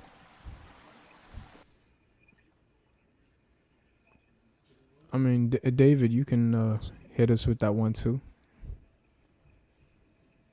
What do you mean you want to? What are you talking about? Anything, bro. Give us. I mean, what are you looking forward towards in the training camp? Like today, what do you take out of it, in your opinion, bro? Like, yeah. My opinion, I didn't watch much of it, but what I did see, you know, I was mostly listening to what's going on with Stephen Ross and all that stuff. So that's Dude, when Batman said that news today, I couldn't believe it at first. Batman pulls up on us like, yo, you heard? We got our draft pick, Stephen Ross. And I'm like, wait, what? Yo, what you talking about? I'm trying to get Tyreek Hill's autograph. What you talking about, Batman? Yeah, Like, it happened before, like, it hit everybody on, like, Bleacher Report. Yeah, I thought it was going to be a lot worse. I didn't think it. I thought it was, me personally. It was still pretty bad. Not as bad, don't get me wrong, but I thought it was going to be a lot worse. I thought he was going to be kicked out, in my opinion. I thought Stephen Ross could have the majority of the hell show. You know, I think this. I think that it's very hard to kick out an owner, and so the only owner that I know has been kicked out was the NBA guy who was racist. That's the only one I can remember in my lifetime. You mean the Clippers dude? That the Clipper dude, yeah. Yeah. That's the only one I can think of, and if Stephen Ross didn't say anything racist like that dude did, right? You know what I mean? So you can't say that. You can't say that they try to better the football team. I mean, they didn't go about it doing it the right way. It is what it is. Yeah, there was another owner I brought up in the show. I did a little 30-minute show actually just before Batman came on. I finished it off on my take on this nonsense. How I'm not one of those conspiracy theories, but the more this happens, the more I think people, the sports world in general, not just football, just hate Miami and South Florida. Oh, listen, there was one more owner that got thrown out exactly for the same reason as Donald Sterling. That was Marjorie Schott, used to be the owner of That's the right. Cincinnati You're Reds. right. You're right.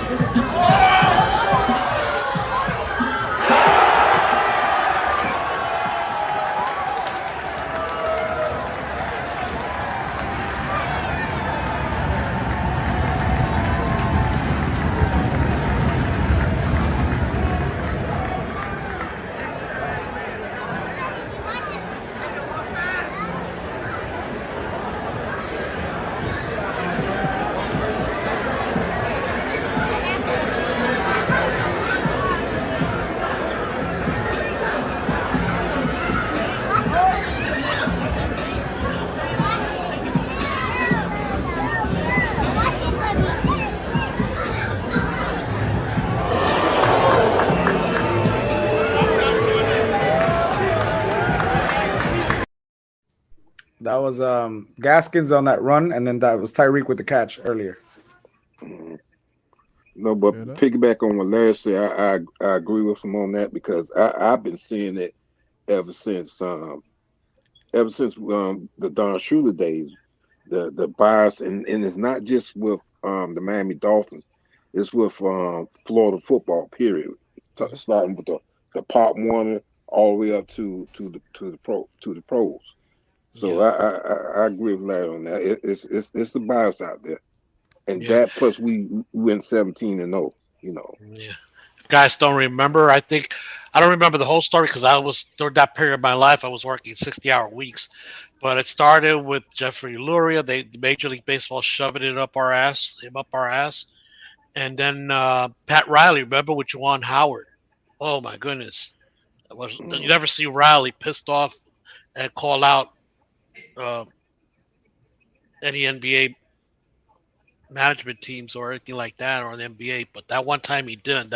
Remember how he said that they shoved a big pole up where? He literally said that. Pat Riley.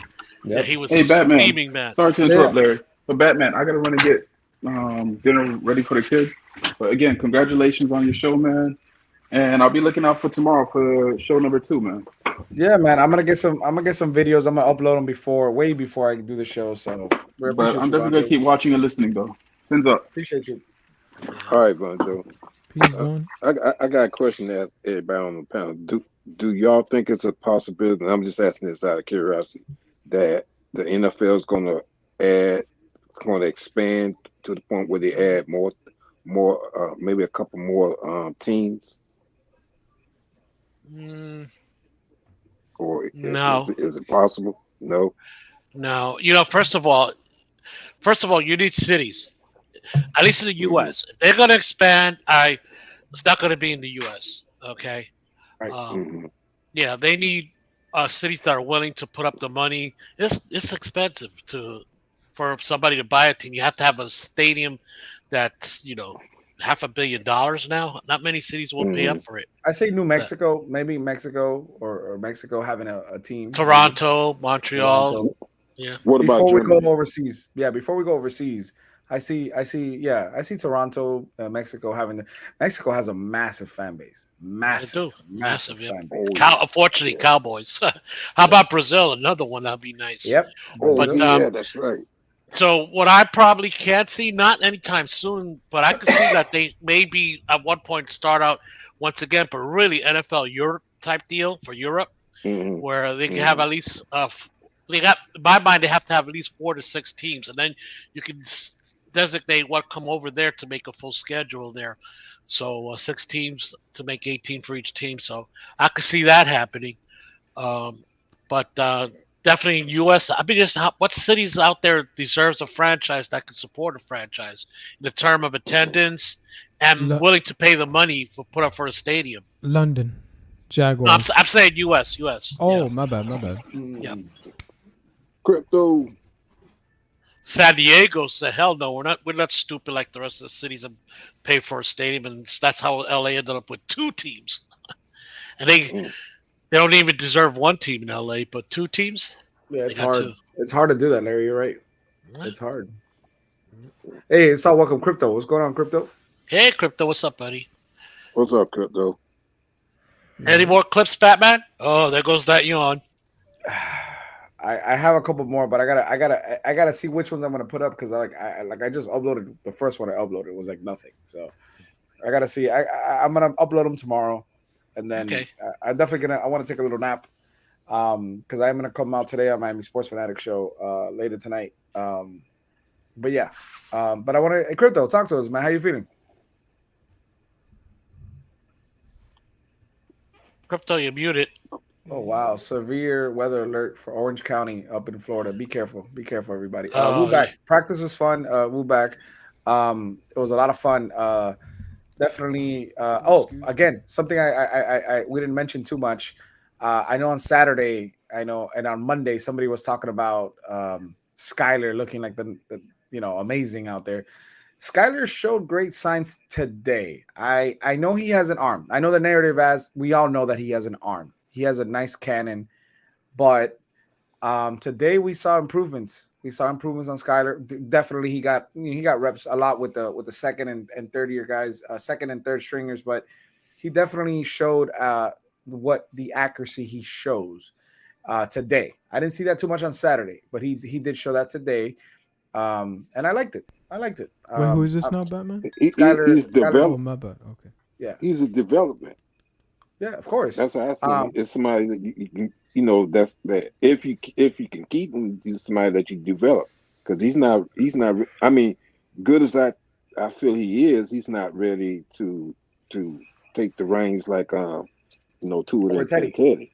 Right. Yeah, right. Over Teddy and Tua. And the thing about it is that this kid could come out slinging the rock preseason, and I definitely don't see him. I see him doing that. I see him doing that in the preseason. Now, if he does that and he shows more signs, than what we saw from what's his name that he went to Josh Rosen. No. What's his name that we lost him last year? Oh, we put him in the Sinet. Breed Sinet we lost him to Philly. Breed Sinet, if he shows more signs than Breed Sinet showed last year in preseason, then you could make an argument: do we have to keep a 53 three quarterbacks in the 53? Because at the end of the day, he's not going to get an opportunity this year. He's not. But do you want to take the risk of putting him, out there clearing waivers, making the practice squad?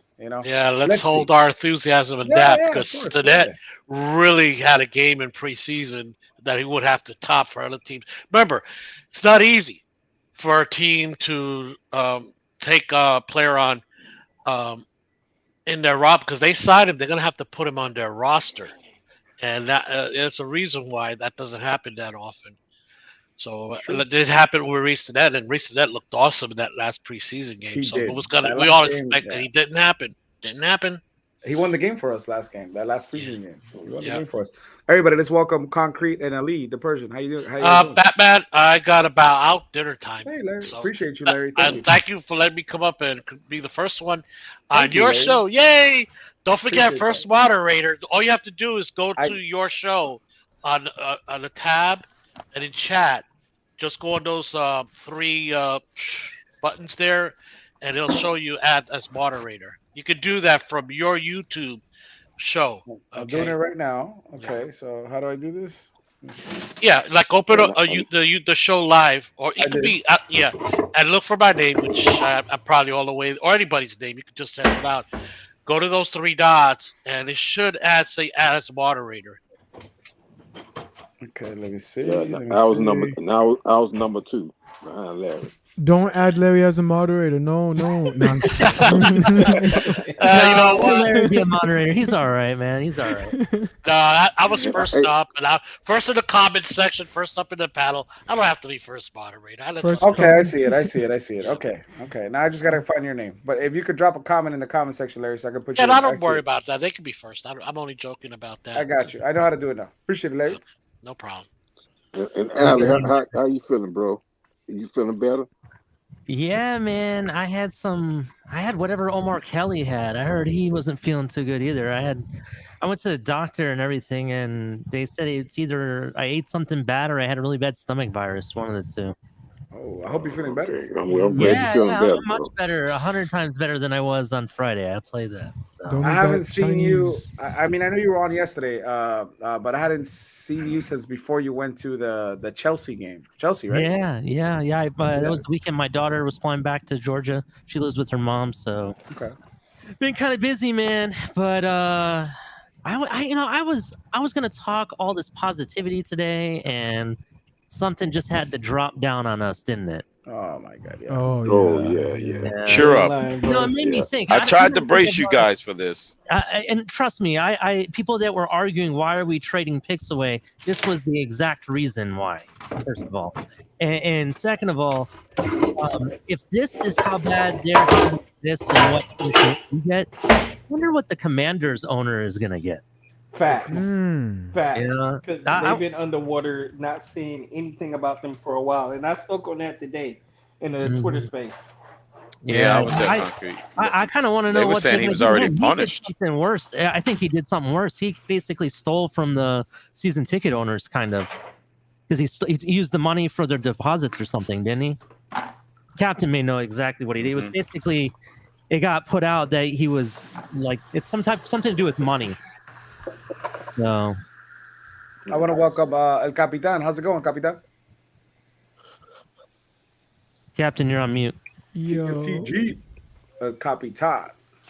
Hey, Batman, I do have a question though, because I didn't hear nothing about my boy Dr. White. Dr. White. So yeah, Dr. White. I saw he had one play. He had one nice play.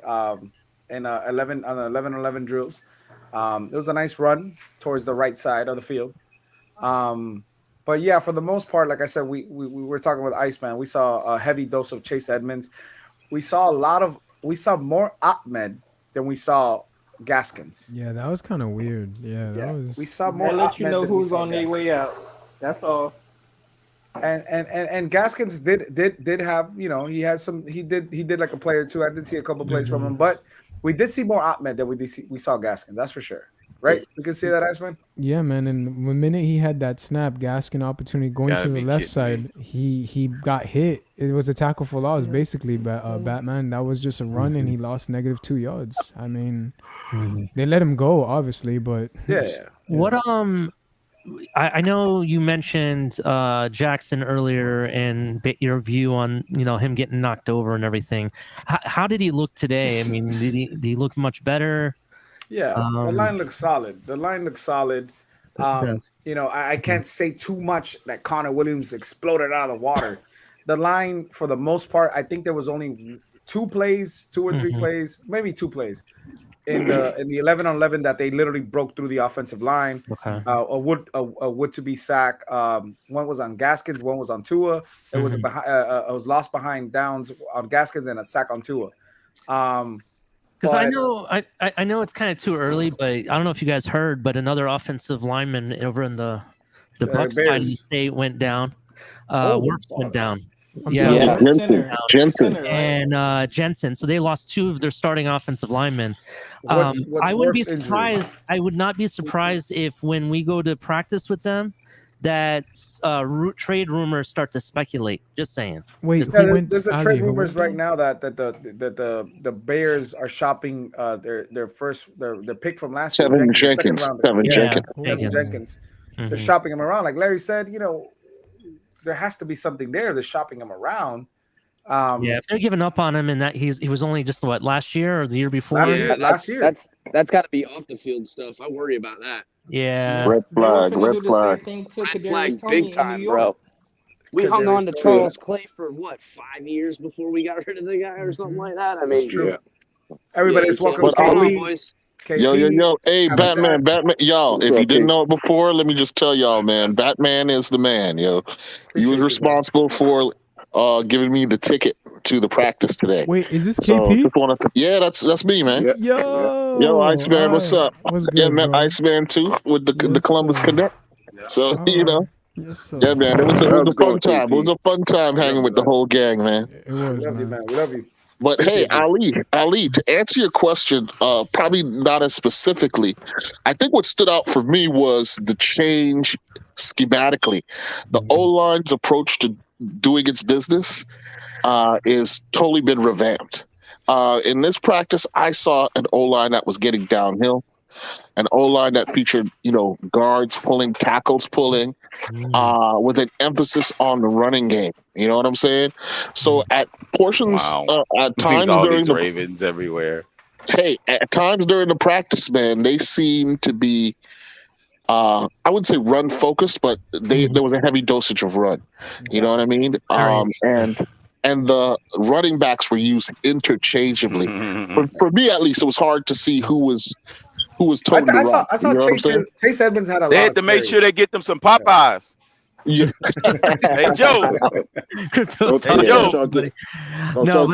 start it now. Yeah. So I'm going Sunday. So I'm really excited to see how well they advance. I don't know if anybody here is going to be there on Sunday. Yeah, I'll be there on Sunday. And it's a KP, different look, Ali. Yeah. Yo, Batman, what's up? I got an extra ticket if you want for Sunday. I know Sunday's going to be the big one. So hell yeah, I'm there, man. Then I'll like definitely meet you swimwear. I'm in there.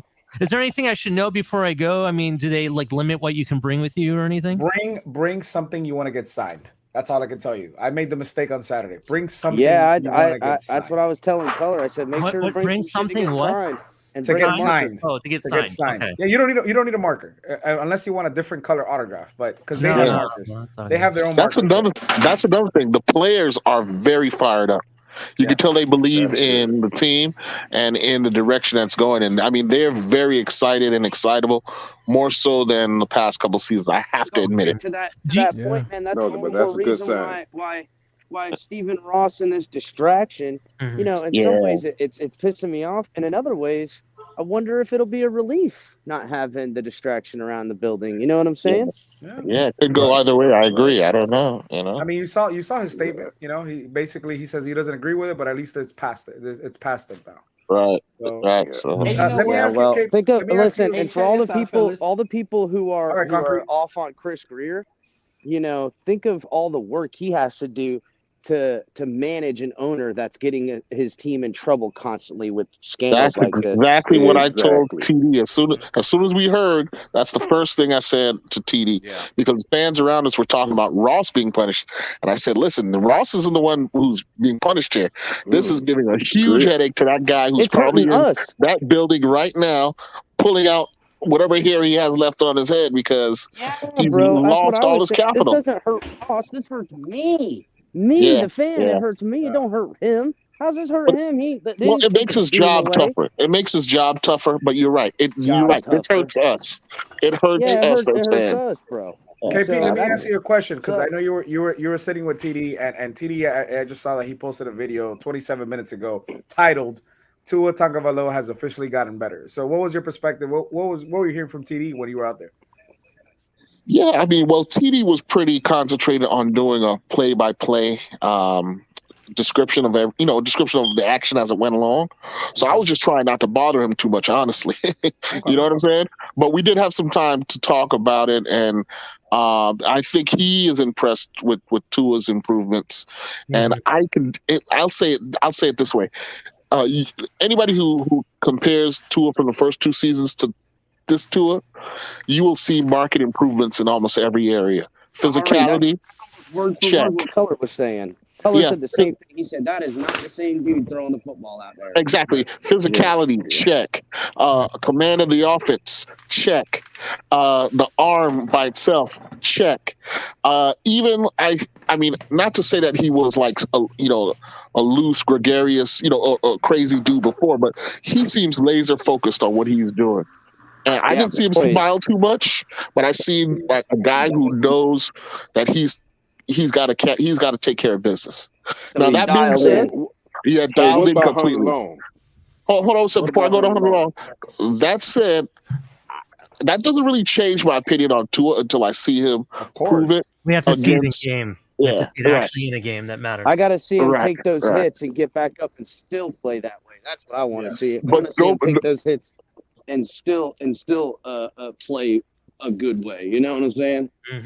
Exactly. But nobody can say that he hasn't put in the work and seen the benefit from that work. Man, I'm proud of the dude. You know what I'm saying? He's being positive. Look at him. I've never been negative. I've never been negative. This is not very different from what this is exactly what I was calling. No, this is what I was calling for him to do. This is a kumbaya, guys. A kumbaya? Come on, Rashad. Is that Rashad? What's going on? No, come on, Rashad. I've never been negative against Tua. You got me confused, dude. Oh, stop. Concrete. Stop it. You've been to be honest, CB, and to be honest, CB, I haven't said that he's going to be great either. I'm not like you. You know what I'm saying? I can't see the future like you. Oh, okay, yeah. That's what Everybody, let's welcome Fizz Take CB83. What's going on? Oh, what's good, what's good, guys? What's going on, CB83? Camp, huh? Can't see what that is. Dolphins news. No, but somebody, anybody got any word on Hunter Long? Why is it a big bottle? I've never seen that before. Concrete. Yeah, Truly, I've heard of Truly. But no, that's a bottle. Is it? That's a bottle. Yeah, vodka? It's vodka? Yes, vodka. What's that? Some medical vodka? Medical vodka. I've never seen that. Yeah, you're right. That's some medical vodka. I know that makes sense. I know that makes sense. That's the first time I've seen that. That's the first time I've seen that. This is not the Ricky Williams show. After hearing about losing my first round pick. That's a mango right there too, bro. I know Concrete drinking that mango right there. It's a flavor. That's pretty cool though, man. I never seen. Where'd you buy that? Oh, it just reminded me. That's the other thing, Batman, I wanted to say. Just like anything in the NFL, they always got to make a storyline about it. Guess what date Ross gets to come back to his facility? The Steelers. 17. Oh my God! Not only did we get Steelers prime time, revenge game. And so why does Steelers deserve prime time? They're on a rebuild. Everybody knows their offense isn't going to be the same at all. You know what I mean? And the fact they get a prime time game against us on Sunday night, I wonder why. I thought it was a Thursday night. I thought it was a Thursday night game. Sunday night. No, that's Sunday night the, game. that's the Bengals. The Bengals are Thursday. The Bengals. Sorry, my bad. And I chalked that up to a win. And by the way, I officially posted it on Twitter that Sunday night versus Steelers, the Dolphins are wearing the throwbacks to honor the 72 Dolphins. So I'm assuming they're wearing the all white on white. Are we gonna see Brian Flores and Stephen Ross give a nice handshake and hug and stuff like that? I'm sick of it, bro. I'm sick of this nonsense, bro. I'm sick of it. It can't happen. Crazy. Somebody posted a tweet saying, "You know what? I wonder where's all this integrity for the game when Belichick was doing and Brady was doing their bullshit in New England." I said, "Why he ain't step up then?" And I was like, "You know what? That's a good ass question." Preach, Concrete. Wow, look at this breaking news. Breaking news. Look at this breaking news. I brought that up. Adam Butler was released, failed physical. Yeah, I seen that too. Wow, I didn't see that. Hey, Batman, we saw it though. John Jenkins, number 77. Hey, that's the helmet, man. That's the helmet I got up here. Look, check it out, man. John Jenkins himself. To be fair, that's actually John Jenkins' helmet right there. That was doing the cheat. That's his helmet. That's his actual helmet. Hey, exactly. Thank you, Crypto. Crypto, I wasn't trying to get negative, but you know, if you got to look at Flores' decisions in context. Did he hurt the team? Yeah, but did he make the right decision? Can you guys in my hear me opinion, at all? Also, yeah, we hear you. Yeah. I can't hear anybody for some reason. Back out and come back in. We hear you. I think it's a joke. I think every team does the same thing. You just got caught. It's a joke. That's a simple bottom line. I'm gonna slide out, buddy. I'll talk to you later. Why almost built then if every team does it then? He just got caught with his hands in the cookie jar. That's it. You're right. When I get pulled over for running the red light here in Baltimore, I don't cry about all the people that red lights in San Francisco and say, well, everybody runs red lights. You know, they're not going to accept that as an argument. They're going to say, buddy, I pulled you over right here in Baltimore. Of course not.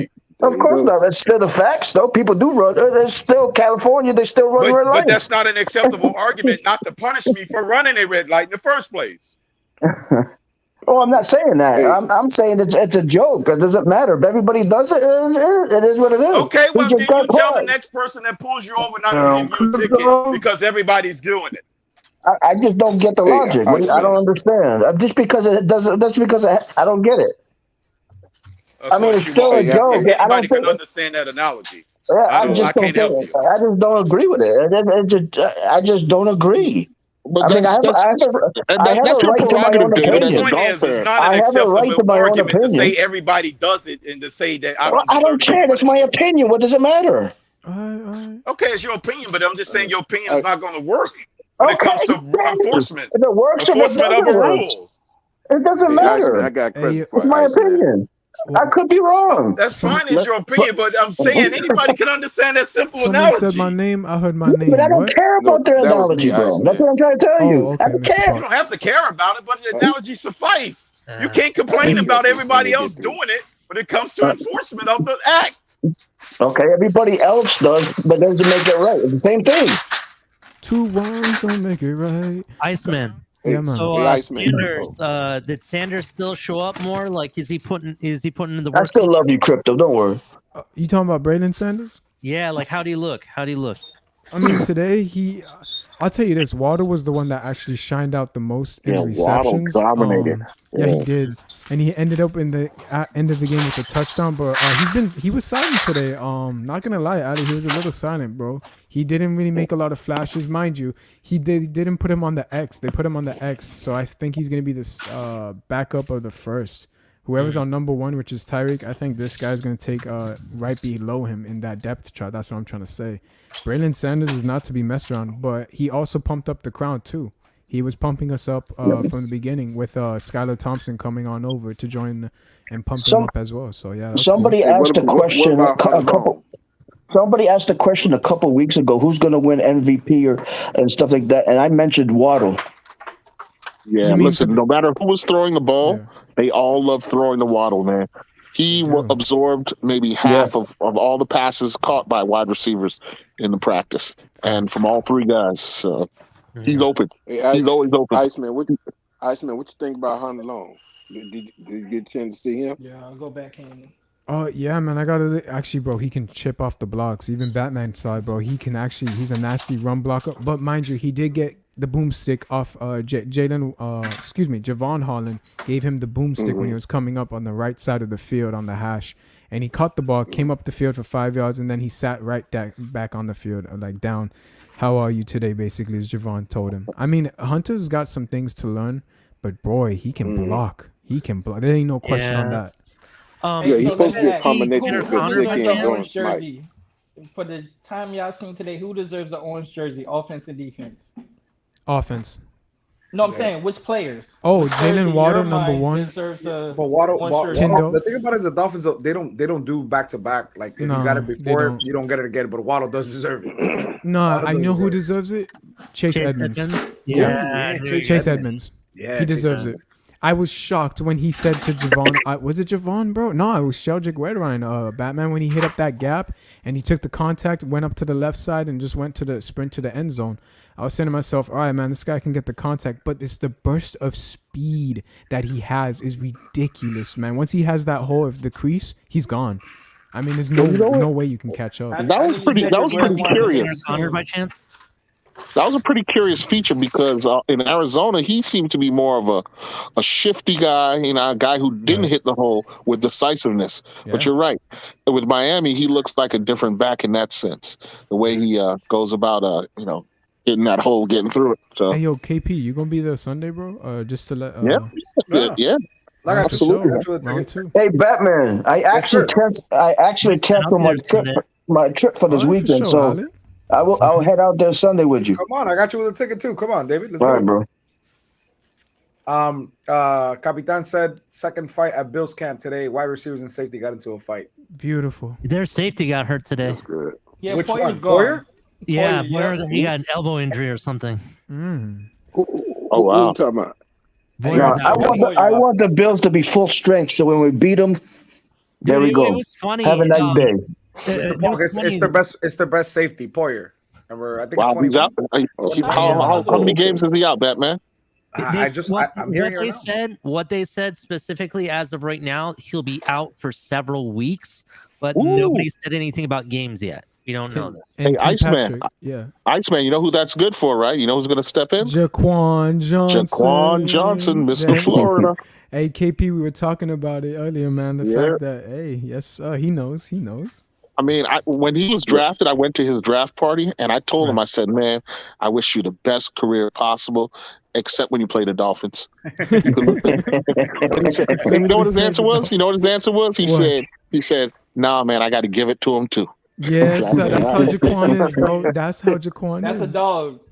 Hey, Concrete, let me ask you a question. Where did you get that? Like that Truly bottle? I've never seen that before. I got it at Walmart. Walmart? Okay. Is it mango?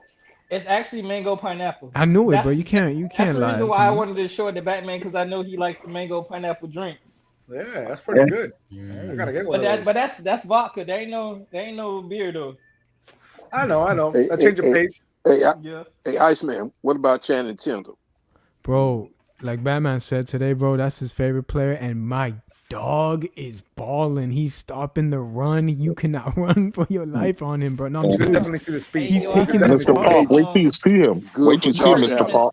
Yeah, KP, let him know, bro. He looks like the Terminator, dude. He's that good, KP? Get out of here. He looks that good, KP? I'm saying just physical stature. The dude is built for the position.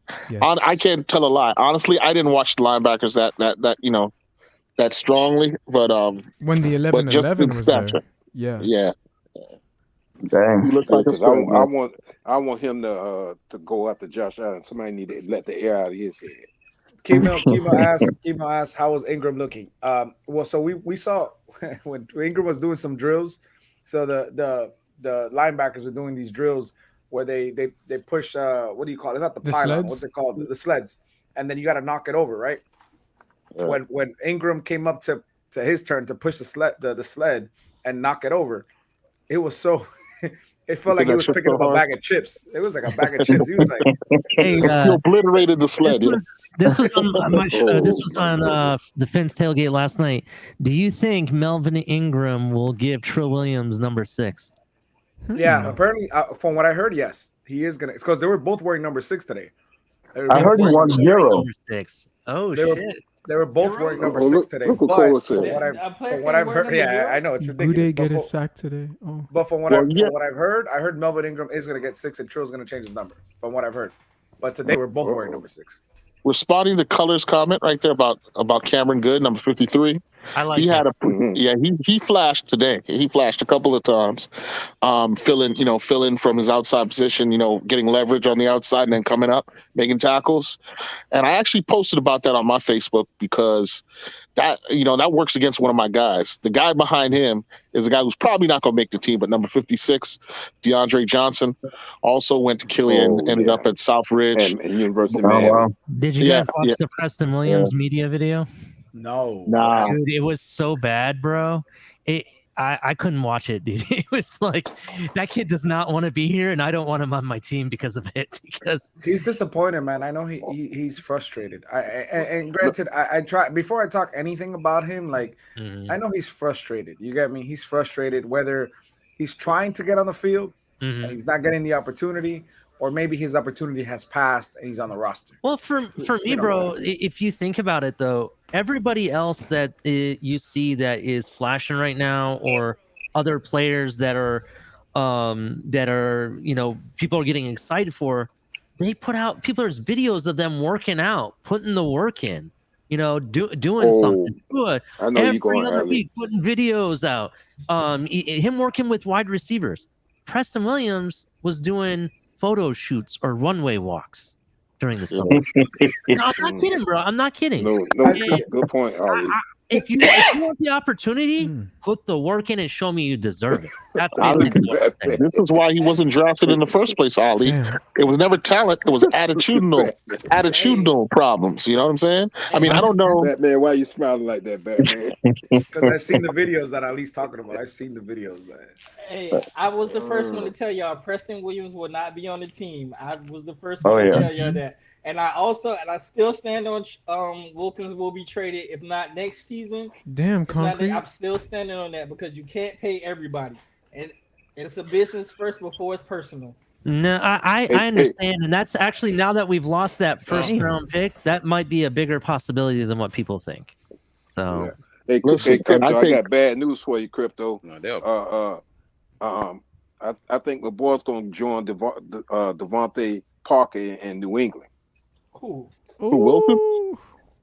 Who's joining? Just talked about Mr. Parker stirring up Preston. Nah, I don't know if him and Belichick will get along. They just dropped the receiver. They just lost the receiver. So I'm sure he feels left out.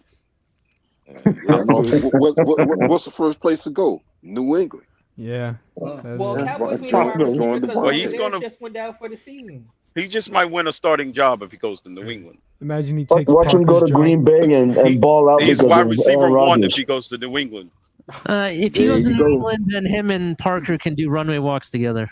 We got Color. Color, talk to us, man. How you doing, Color? Talk to us. What you see today? What's up, guys? I'm sorry, Mr. Hey, first, before you start, Color, I want to congratulate Batman on this new show before you start. Oh, I want to congratulate you, Batman. I was going to do the same thing. Michael Dieter is going to be signing a $100 million contract.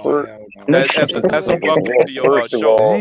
First of all, congrats on the pilot episode, Batman. Thank you. Secondly, right on. You heard me? Secondly, what was that, Concrete? I got to get off. I got to go back to work. So I just wanted to show you love, bro. Thank you, Concrete. All right, Concrete. Peace, Concrete. All right, Concrete. More bottles, Concrete. More bottles, Concrete. You got to get the right bottles now, Concrete. Water. Okay, you got to get the right bottles now. On the job. Have a good night, Concrete. It's good, man. What color you were saying? So I was just saying. So secondly, absolute thanks, man, for being such a good host to everybody today, man. You kind of guided us all around that had never been there before. Yeah. Man, shout out to you, man. That was really enjoyable, bro. It's all family, man. I do this for anybody that comes out there, man. It's all love, man. It's gonna be my first time, so I can't wait to see you all out there. Oh, I'm not looking forward to it, Ali. Hell no. No, I'm joking, bro. No, I'm joking. Ali, you going out there Sunday? Iceman the whole time. I actually know where Iceman lives, sort of. So no, he knows where I stay. Ali, you going out there Sunday? Yeah, I'll be there Sunday. I don't. I'll see you, man. Been to the training facility or training camp, so this is my first time. I don't even know what to expect.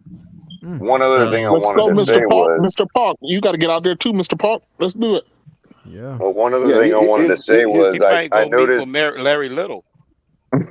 I noticed that Chase Edmonds actually does, like, to your point, Kahari, I can see why it was hard not to see that. But if you ever watched him in Arizona, like, or think back when you did, I should say, because I'm sure you have. Yeah. One thing I noticed for myself, at least, is that when he does get the ball out in the flat, either on a pass or a toss sweep or something, he does like hit the lane hard. It's just not always apparent because there might not be a lot of guys around him. You know what I mean? Right. But but his first step after possession seems to be really, really drastic. You know what I mean? He's got long legs, man. I noticed today too. He was getting wrapped up and he was still high stepping it while he's got 5 guys draped on him. You know what I mean? It may be something he's working plugging, on. Man. Yeah, I think he may be emphasizing that this training camp to go north-south with every touch. Every touch hard north-south. That was a big knock on him too. And so definitely. He is also considerably bigger than Gaskin than I first thought. Yeah. It seems to me, out of all the running backs, and now having, being able to get there and see firsthand, I probably am going to backpedal a little bit on what I was saying. I mean, I'm not saying I'm not taking back anything I said about Myles Gaskin, other than that maybe I understand why, he's people's first default out. You know what I mean? Because he is the smallest guy we got on our team. Maybe he's not the slowest, but I mean, to be such a specialized tool in that regard on a team with stacked running backs, I can see why he'd be pushed out. But he ran hard today. He got smacked around, but he's still kind of, he overcame on a couple good runs. As far as the, Waddle just had I thought Waddle had an outstanding day myself. Yes, sir. Yep. And catching everything thrown to him, Tua, put a nice strike right on the, intermediate strike right on the sideline. Let me see if I can upload that video. Hold on. You talking about Tyreek Hill color? That one? I think it was. That was Waddle. The toe tap was Waddle. The toe tap. Yeah. And Skyler as well to the other side of the field. Yeah. And I think that was Tyreek that he hit. I'm not sure. It could be the cross where he hit with Tyreek. Yeah, Skyler definitely got Waddle a beautiful pass. He did. I heard he threw a diver. Now, I would say that. I'm sorry. No, I started asking what you think about Hunter Long from what you see. I didn't focus on him too much, but because a lot of times they start rolling up their jerseys, and sometimes it's hard to see who's who. Yeah, the numbers. I would like to know who was on that crossing route early on when the ball was way overthrown and almost picked by Brandon Jones. Brandon Jones, yeah. Let me ask you a question, Ali, because like everybody's talking about this presser from the resort. What's his name? I know I call Preston him Williams. Preston Williams. Yes. How bad was it? Dude, I'm not gonna lie, you could barely hear what he was saying. It almost sounded like he was like gonna cry or something. That's like, you can tell he had so much emotion, kind of like he's not happy. He wore it on his sleeve, dude. No joke.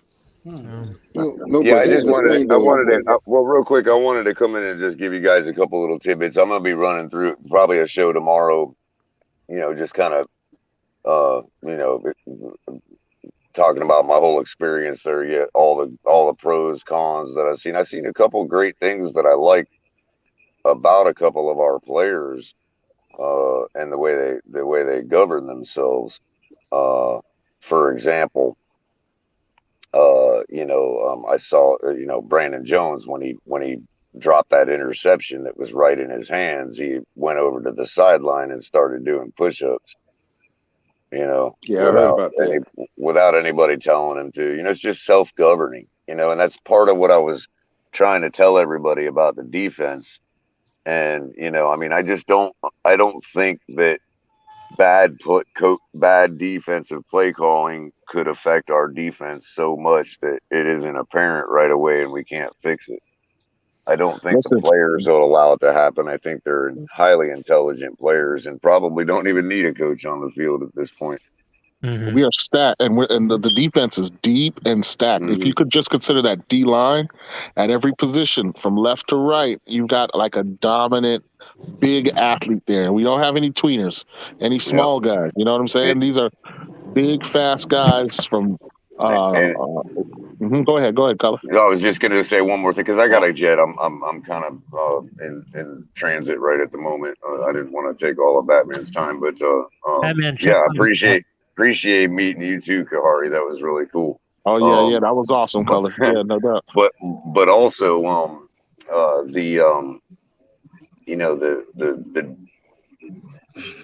as always, I was highly impressed in warm-ups by Xavier Howard's warm-up catches, catching the ball like he's a wide receiver while everybody's getting them bounced off their face mask in the early warm-ups. That was great to see, as always.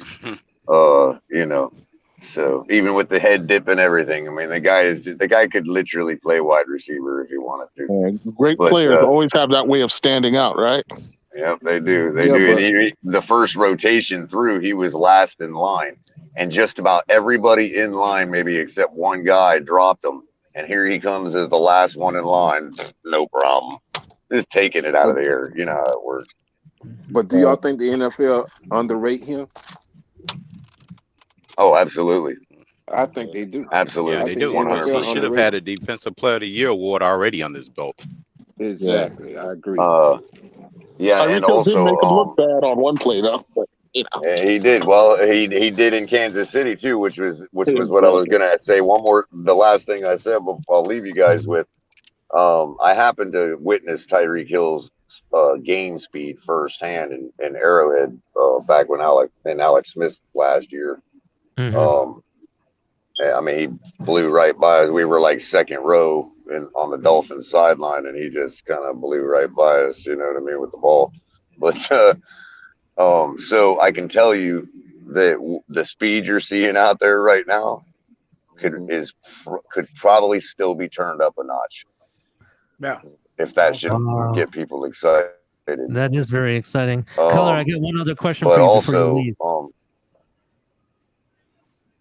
Okay. No, go ahead with what you were saying. You were about to say something. I'll wait. No, go ahead. I was just gonna say that I went back to try to find the footage on that like an hour or so ago, and I ended up finding that game. I couldn't really kind of locate the play per se, but one thing I noticed in that game was that Tyreek Hill made Xavier Howard look stupid on a long bomb down to like the 10-yard line. And they were actually chomping at each other for a minute after the play. That's funny. Let me ask you this. So I understand that you're more open to the idea of why Chase Edmonds was signed in the first place after, your comments about what's the difference between him and Gaskins.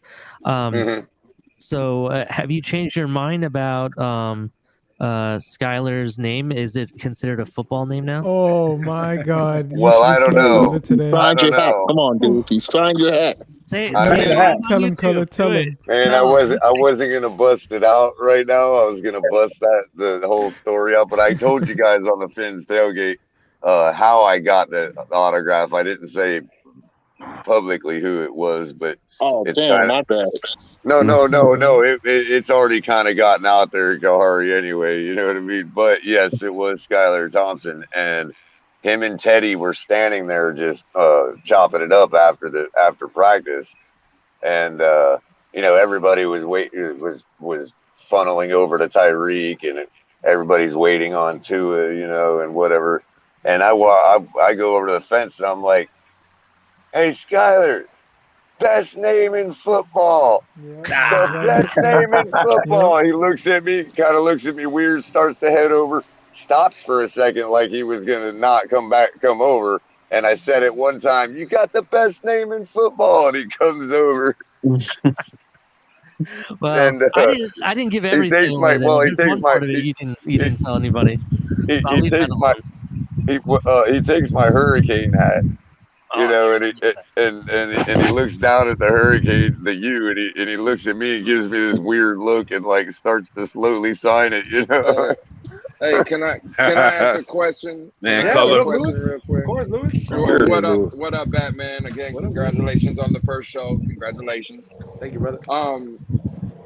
I just want to know because again, my head is unsettled, and I've been saying it the past 2-3 days. Like the reports coming out of camp. I watched your what you said, Batman, on Saturday. I know you had boots on the ground, and bro, it was all encouraging. Everything we heard, and I was going on streams and everything saying QB1 is in the building.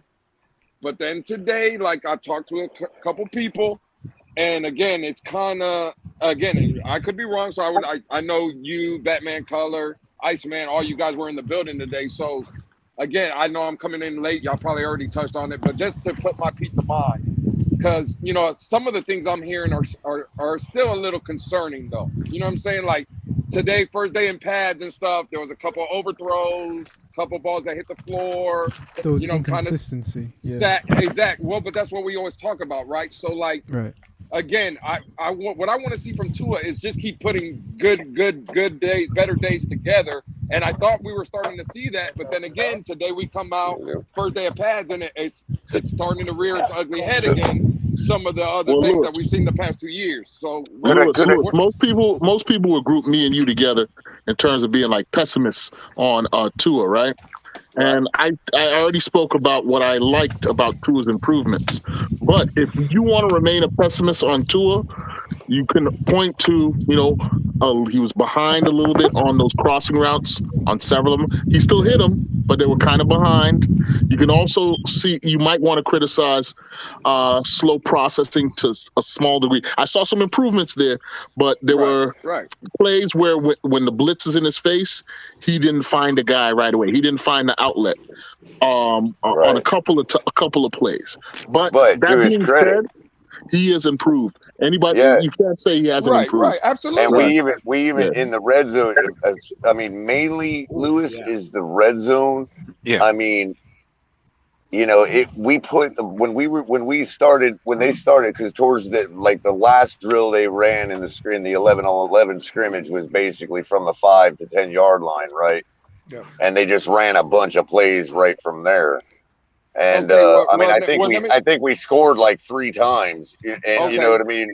Well, let me ask Batman. Just let me pose this question to Batman, because I know Batman was there today, but obviously he was there on Saturday. And Saturday we heard that Tua absolutely shined, which, you know, I'm running around my front yard with my Tua jersey on. You know what I'm saying? But Batman, in your opinion, you know, again, y'all can laugh. I'm just trying to. Batman, in your opinion, from what you've seen Saturday and what you've seen today, would you say that Tua progressed from Saturday's practice into today, or was it more of a regression today than what you've seen on Saturday? Well, I won't say he progressed into today, because on Saturday he just looked like a superstar. Right, okay. But today with pads and stuff, you know, the defense was showing out. But if he was given the time, Tua was able to put the pass down. You know, it was accurate. Now, could have been better, like KP said. Yes, you know, there's certain aspects of like throwing it behind. Yeah, he could have done a little bit better. And there was still some meat left on the bone. There was still a couple ones where he threw over the middle to the dig when he clearly had like somebody wide open down the field. You know what I mean? Okay, right. But for the most part, it was like KP, and this is the right time to work out all those kinks. I'd rather have it now than later. But at the same time, I could say also he's more consistently attempting those throws when he first sees them. Like, for instance, what I want to hear, Color. Absolutely. That one night, the throw to the sideline that was really his best throw of the day. that one like was coming kind of right at me because I was like you heard TD say we were kind of sitting around at the 40-yard line. They were at the like 30 was where their line of scrimmage was, and so that ball came at me sort of, and so it looked great from the respect that I saw the result. It was right on the sideline, back shoulder advanced of the defender. You know, and well within bounds for any good receiver to keep his feet in bounds. You know what I mean? And let's not get it twisted. Like Easy E, like had that really nice catch. I wish I had that on video. He really had a really nice catch, touchdown. And then he followed up with a stiff arm on the cornerback. But let me just say this: this will be my last comment for tonight. Like you guys mentioned, it was a heavy dose of run today. It was. Yeah. It was. This is my last comment because I got my family's asking me for some food right now. But check this out: we tend to concentrate on like the catches, right? The positive plays, the connections. But if you want to get into Tua's mind state and where he's at, Lewis, the first time he faced the zero blitz, his first instinct was to do what we hadn't seen him do yet, and that is he took a shot deep. That's a positive sign. Yeah, he missed it. He missed that throw, but he didn't miss it by much. And I'm fine with that. He led the receiver. Absolutely. Fine. So I was encouraged. I was encouraged by that play, even though it wasn't right. Yeah, even though it's not going to be. And I did see one throw that the guy had to kind of not reach back for, but it was catching up to him, I would say, and that was like one all day. You know what I mean? That was like that. Well, let me ask the guys that were in the room again, because again, I'm catching you guys late and I've been in and out. But what about Tua, like before, like the pre-snaps read? Do we see any improvement of him calling out the Mike linebacker? I was just gonna say that when I brought up the blitzes and stuff. Lewis. When I brought up the red zone, that's what I wanted to also point out is on that 11-on-11 drive before they got down to the red zone and in the red zone. Yes, we did see. We can't say whether it was audible, whether it was checking protection, whether it was shifting run blocking scheme. Who knows what it was? Right. But there was several times where he definitely did something to the play to change it in some way at the line of scrimmage while directing people into the right spot. You know what I mean? Mm-hmm. And you know, one of the plays he ended up, whatever he did, they ended up just kind of doing a halfback, maybe an off tackle dive, and it didn't really gain much, but it was still 2 or 3 yards. You know what I mean? And then then you got for instance, he throws a wide receiver screen, inside screen to Hill. To Hill. Hill, it gets snuffed out and busted. Hill bounces it to the outside and still takes the pylon. Well, Color, let me ask you this, Color, because there's been several reports that have came out that there was I don't know how many plays it was, but there was one specific play where I guess Chase Edmonds was calling out the blitz like the Mike linebacker, and Tua wasn't. Well, I mean, I didn't notice anything like that apparently, but at the same time, I wouldn't be alarmed by it because I mean that's something that's the one Color when he threw it in the ground when he got pressured with Jalen, the one that he had to throw it in the ground, because that's when Chase was actually pointing to the Mike linebacker. Right. And he did not hear it. Chase. To answer Concrete's question, I want everybody to go around. Everybody, at least from what you saw today. Surprising play. I gotta go, guys. So I'll talk to you guys. I gotta go too. All right, David, hit me up for Sunday. Much love, David. I'll see you guys. All right, David. I gotta go too. About Sunday as well. But the other thing I wanted to say, I do gotta go, guys. For Sunday too, Batman. I'm out. All right, perfect. Peace. Okay, Corey. Real quick, because I do gotta get. But the one thing I wanted to say was on Lewis's behalf was, I can't say two nice things about Tua without everybody all of a sudden anointing the guy the superstar, man. I mean, I can't believe what I'm hearing out of you guys, man. I mean, like, every time it's one day of practice. Nicola, every time Lewis gives Yeah. his takes, bro, on the Twitter, bro, Well- and he says like they I just swear, kidding. bro, they think he's biased, and I'm like, no, he's not. He's just a fan that wants to win, No, he's bro. not. Like I can't he's walk not. away from Yeah. 5 minutes. I listen, can't drop listen. a couple Tua compliments. He's been a walk fan away for over 5 30 minutes years, without man. everybody Yeah. like Listen, I've thinking been we're going to the complimenting. Super Bowl. Listen, I've been complimenting this kid for the past 2 days, pumping up his chest. And I want this kid to succeed. But I know, again, man. when We I all still do. hear, when I still like today again, I would say it was kind of a 50-50 today. it was kind Sure. of a, For a right. So first like, day of padded practice, Lewis, it was I'm pretty average. happy to Absolutely. say that it was average. You know what I mean? Yeah, I'll give Okay, it a there B. you go. And again, And exactly. to answer the question about a super sleeper from Concrete, and only for what you guys have seen today, I gotta give. I'm saying because Eazy-E did it on Saturday too, so I'm between Eazy-E and Sanders as far as a super sleeper to make this 53. I mean, I know a lot of people say Eazy-E should make it because he was a 4th round pick. It's not guaranteed you could make it as a 4th round pick, but Well, Braylon had a heck of a day Well, today too. yes, The Sanders, question He did? the question was the underrated player to make the 53 roster or who just a shined sleeper. today at Yeah, practice. Look just a who sleeper. You know what? is. You know what? I'll leave you guys Okay. with this. I'll leave you Big guys with this Philly. because this will Underrated sum player up to the make day. the roster would be This- Preston. Not Look, Preston, this will but sum up the eye test sorry. for me on the day before I go real quick. The eye test on me for the day is that I saw a lot more stuff that worked that didn't work.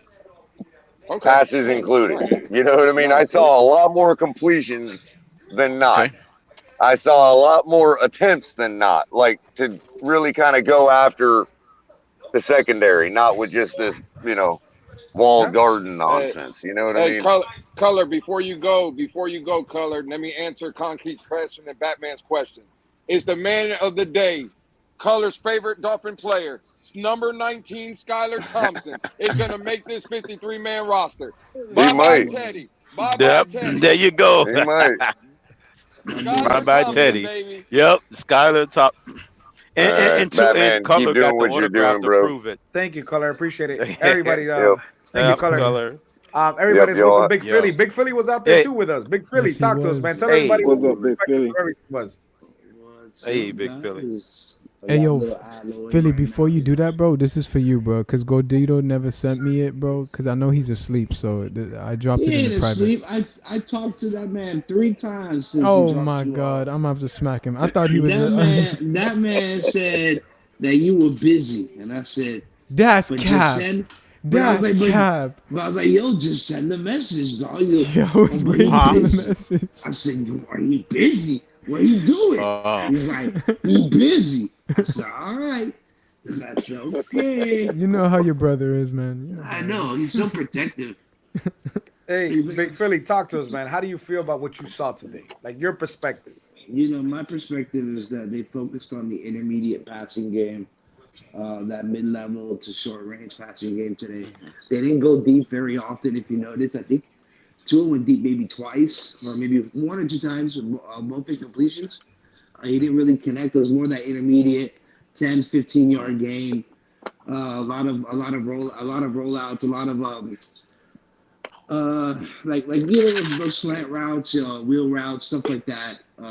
Stretching the field in the sense of stretching instead of vertically, laterally. They did do some laterals, with Waddle in motion and Tyreek, which put them in scoring position at the end of training camp. So I thought that was mainly what they did. I think especially after that video went viral on Saturday, they made it definitely more difficult to get some recording. And I think that's another reason why they didn't go deep very much in front of the public because of what happened on Saturday. Hey, I gotta give credit to you, but Big Philly, because you kept me on check every time that guy was coming up the stairs. Like, yo, put your phone away. Put your phone away. That dude. Yo, he's on to us, bro. Like, oh, bro, I know it too, bro. They ain't dog. stupid. He ain't stupid. He knew what was going on. He knew we were doing it, bro. I was sitting there using Batman and what was Nando as my shields to hide my phone. I saw that you were being sneaky with the phone. I was sitting right next to you, and this guy's like, I'm praying because I'll show you what he was doing. He was like this. He was like trying to like right behind Nando's shirt, yo, like that. I was like, yo. He's taking a picture of Nando. He's taking a picture of Nando. Dude, and you know Gordito. If you guys meet Gordito, Gordito's a big guy. I'm a big guy, but Gordito's bigger than me. So I'm like, yo, I'm looking at my brother, and I'm like, wait, bro, please, drop your shoulder a little bit this way so you can drop the phone. You know? Today was fun, bro. Today was a fun day. Dude, man, that's hilarious. And then it was funny because the girl right in front of Batman, she was live on Instagram showing it, and they didn't say nothing to her. They didn't even see her video. I'm like, yo, I'm over here having a heart attack. And this That girl wanted me to buy her water. She looked at me. She goes, "Can you get me something to drink?" I was like, like, what do you think of life? Like, what do you think of life? Oh shit. Hey, let's welcome Gio. What's going on, Gio? Gio. Yo. Hey, what's going on, Gio? Hey, Gio. Gio, you on mute, MCJB and Gio, welcome. I think he's on mute. Oh, by the way, wow. So Stephen Ross. You guys hear me now?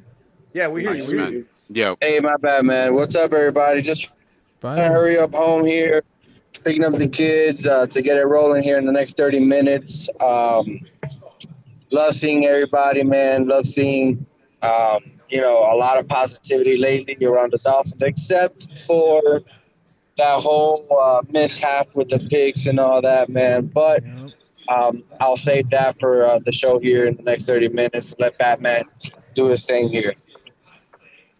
Yeah, man. So appreciate it, Gio. Hey, Stephen Ross just released like an actual video conference statement. Like he actually did a statement. It looked like it was at the facility. On video. On video. Like I saw what he wrote, but now I see the video to it. But Batman, I guess I'm looking at it from a bird's eye view, Batman. I would have to say, technically, when you look at it from a long-term perspective, that was only 1 year worth of as far as a first-round pick and a third-round pick in another year. So 2 total years in a long-term perspective is a drop in the time bucket, in a Chronos time bucket. Versus it's not like we're being docked picks in forever into the eternity. Yeah, that's true. So those years will come and go, and it will be a blink of an eye in almost of time. So I'm thinking that's what Stephen Ross is thinking as well. He's like, well, they only docked me 2 total picks. I'm out for 6 weeks. Whoop-de-doo, and I'm sure that's what he's thinking. So by that token, by definition, that's a slap on the wrist when you think about the total time and what's being taken away from us. So that time will come and go. 2024 will be here in a heartbeat, in a blink of an eye, and we won't even bat our eye on what we missed in the draft or what we could have had. But there's talent going to be coming in future years beyond 2024. So all is not lost. That's just the way I am. I'm just an eternal optimist. So I'm not looking at it as doom and gloom. I want to piggyback on what Crypto said. I think that as long as we have Chris Greer, he's gonna probably help us get back some of the picks that find a way to get some back of that capital, anyways. Exactly. Yeah, right. Exactly. It doesn't forbid us for trading for a first-round pick for players that we have on our roster or could obtain. Hey, so apparently. So yeah, you're right, Mr. Polk. We have Chris Greer. Preston Williams, like I saw Ali sent me the video. It didn't look pretty. Preston Williams looks like he's in his way out. Apparently Gesicki had the same interview today.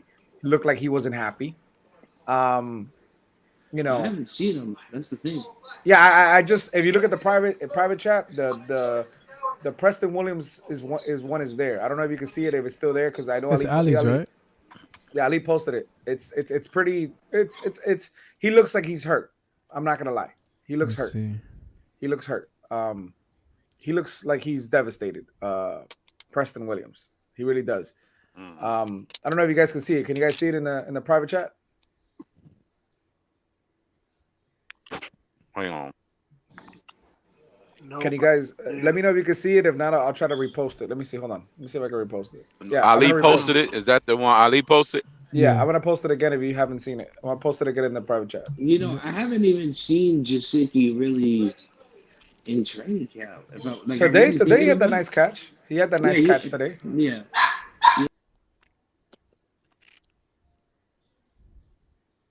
Whoop, we lost Big Philly.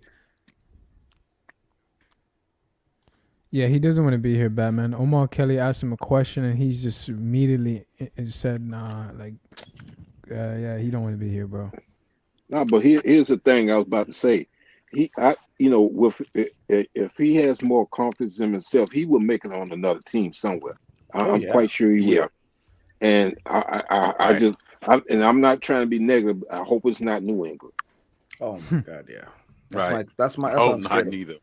I'm gonna blame Or you, the Mr. Jets. Falk. You spoke it into existence. I'm the coming Bills. after you, bro. You know, Bill Belichick is gonna salivate and look at that and be like, oh, he's released. Exactly. Oh, more info, That's my more fear. info from the Dolphins. I got this. I want to get this guy in the building.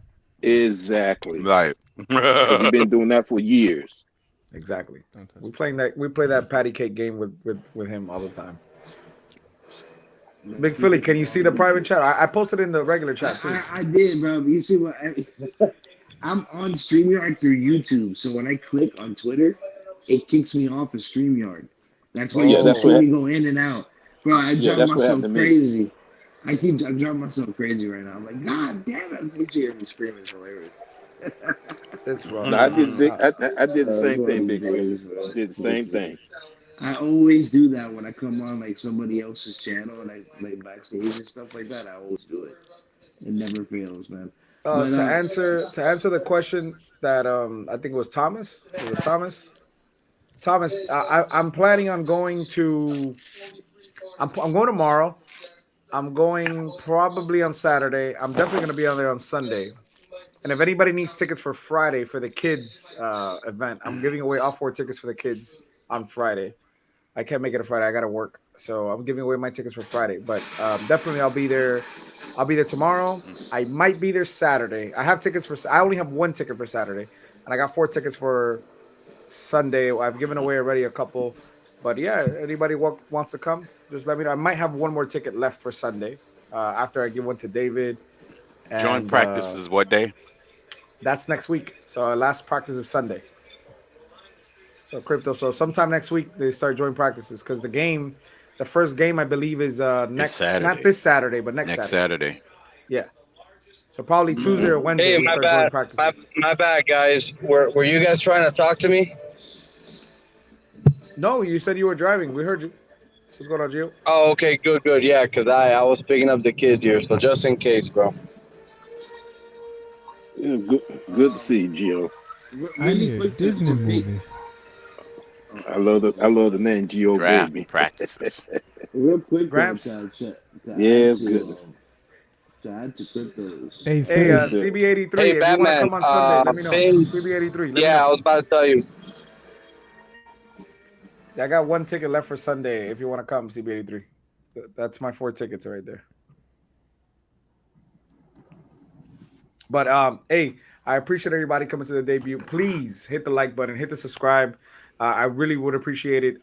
Tomorrow, I should be on a little earlier, so maybe like 3 or 4 o'clock. I'll be on live. I'm gonna create the stream. I'm gonna try to upload the videos way before I sit down in front of the computer. I'm gonna try to upload the videos and I'll go through the good videos, and because I got like 13 videos, but like as you see, some of the videos were like just like random plays. Yeah. I appreciate everybody again. Much love to everybody, Batman, don't man. forget I was number 2 behind Larry coming up on your show. You said yes, sir. I remember. But again, we appreciate everybody. Make sure tonight you're gonna catch me. I'm gonna be on Miami Sports Fanatic show. Gio's going live like at 8. So I'm gonna go on live. Gio has me coming up today, so I'm gonna be on there with Gio. It's gonna be a lot of fun, man. Make sure you guys go catch that. And yeah, man, I just want everybody spread the word, man. Let everybody know, man. Let everybody know. Phinsaholics show, so you can subscribe and make sure you hit the like button. Let YouTube know we're out here. And yeah, CB83, just let me know. So yeah, it'll be a lot of fun, man. Much love to everybody, man. Appreciate everybody that came out today to my debut, episode 1. I'm very humbled and appreciated by that. I want to give a special shout out to Iceman, Gordito, Kahari P, Color, and Nando Talk for you guys coming out today, man. It was a lot of fun, man, kicking it with you guys. Big Philly. And Big Philly. Make sure if you guys do come to training camp, you bring something to get signed. I keep telling that. You make the mistake. I make the mistakes left and right. Please bring something to training camp because you're probably gonna get it signed. So I just want to give that to everybody. Did you see Gordito? Did you see what he was getting? Do you see what this guy was getting at the sign? Bro, I didn't see that. The fan thing. I wanted to hit him in the back of the head so hard. Bro, this dude is rushing these guys because he's a big dude. For them to sign a freaking hand fan. Picking up. A hand fan. Are you kidding me? He really pulled, bro. The man literally drove into the kids, bro, and said, "Screw that! I'm getting Tyreek Hill." Bro, listen. I got 2 interviews. He was vicious. I got 2 interviews. I got an interview from Tindo. Yeah, I got an interview from Skylark from nice. So like, bro, I would have told Tyreek Hill to sign my arm, bro. Went to the tattoo shop right after that.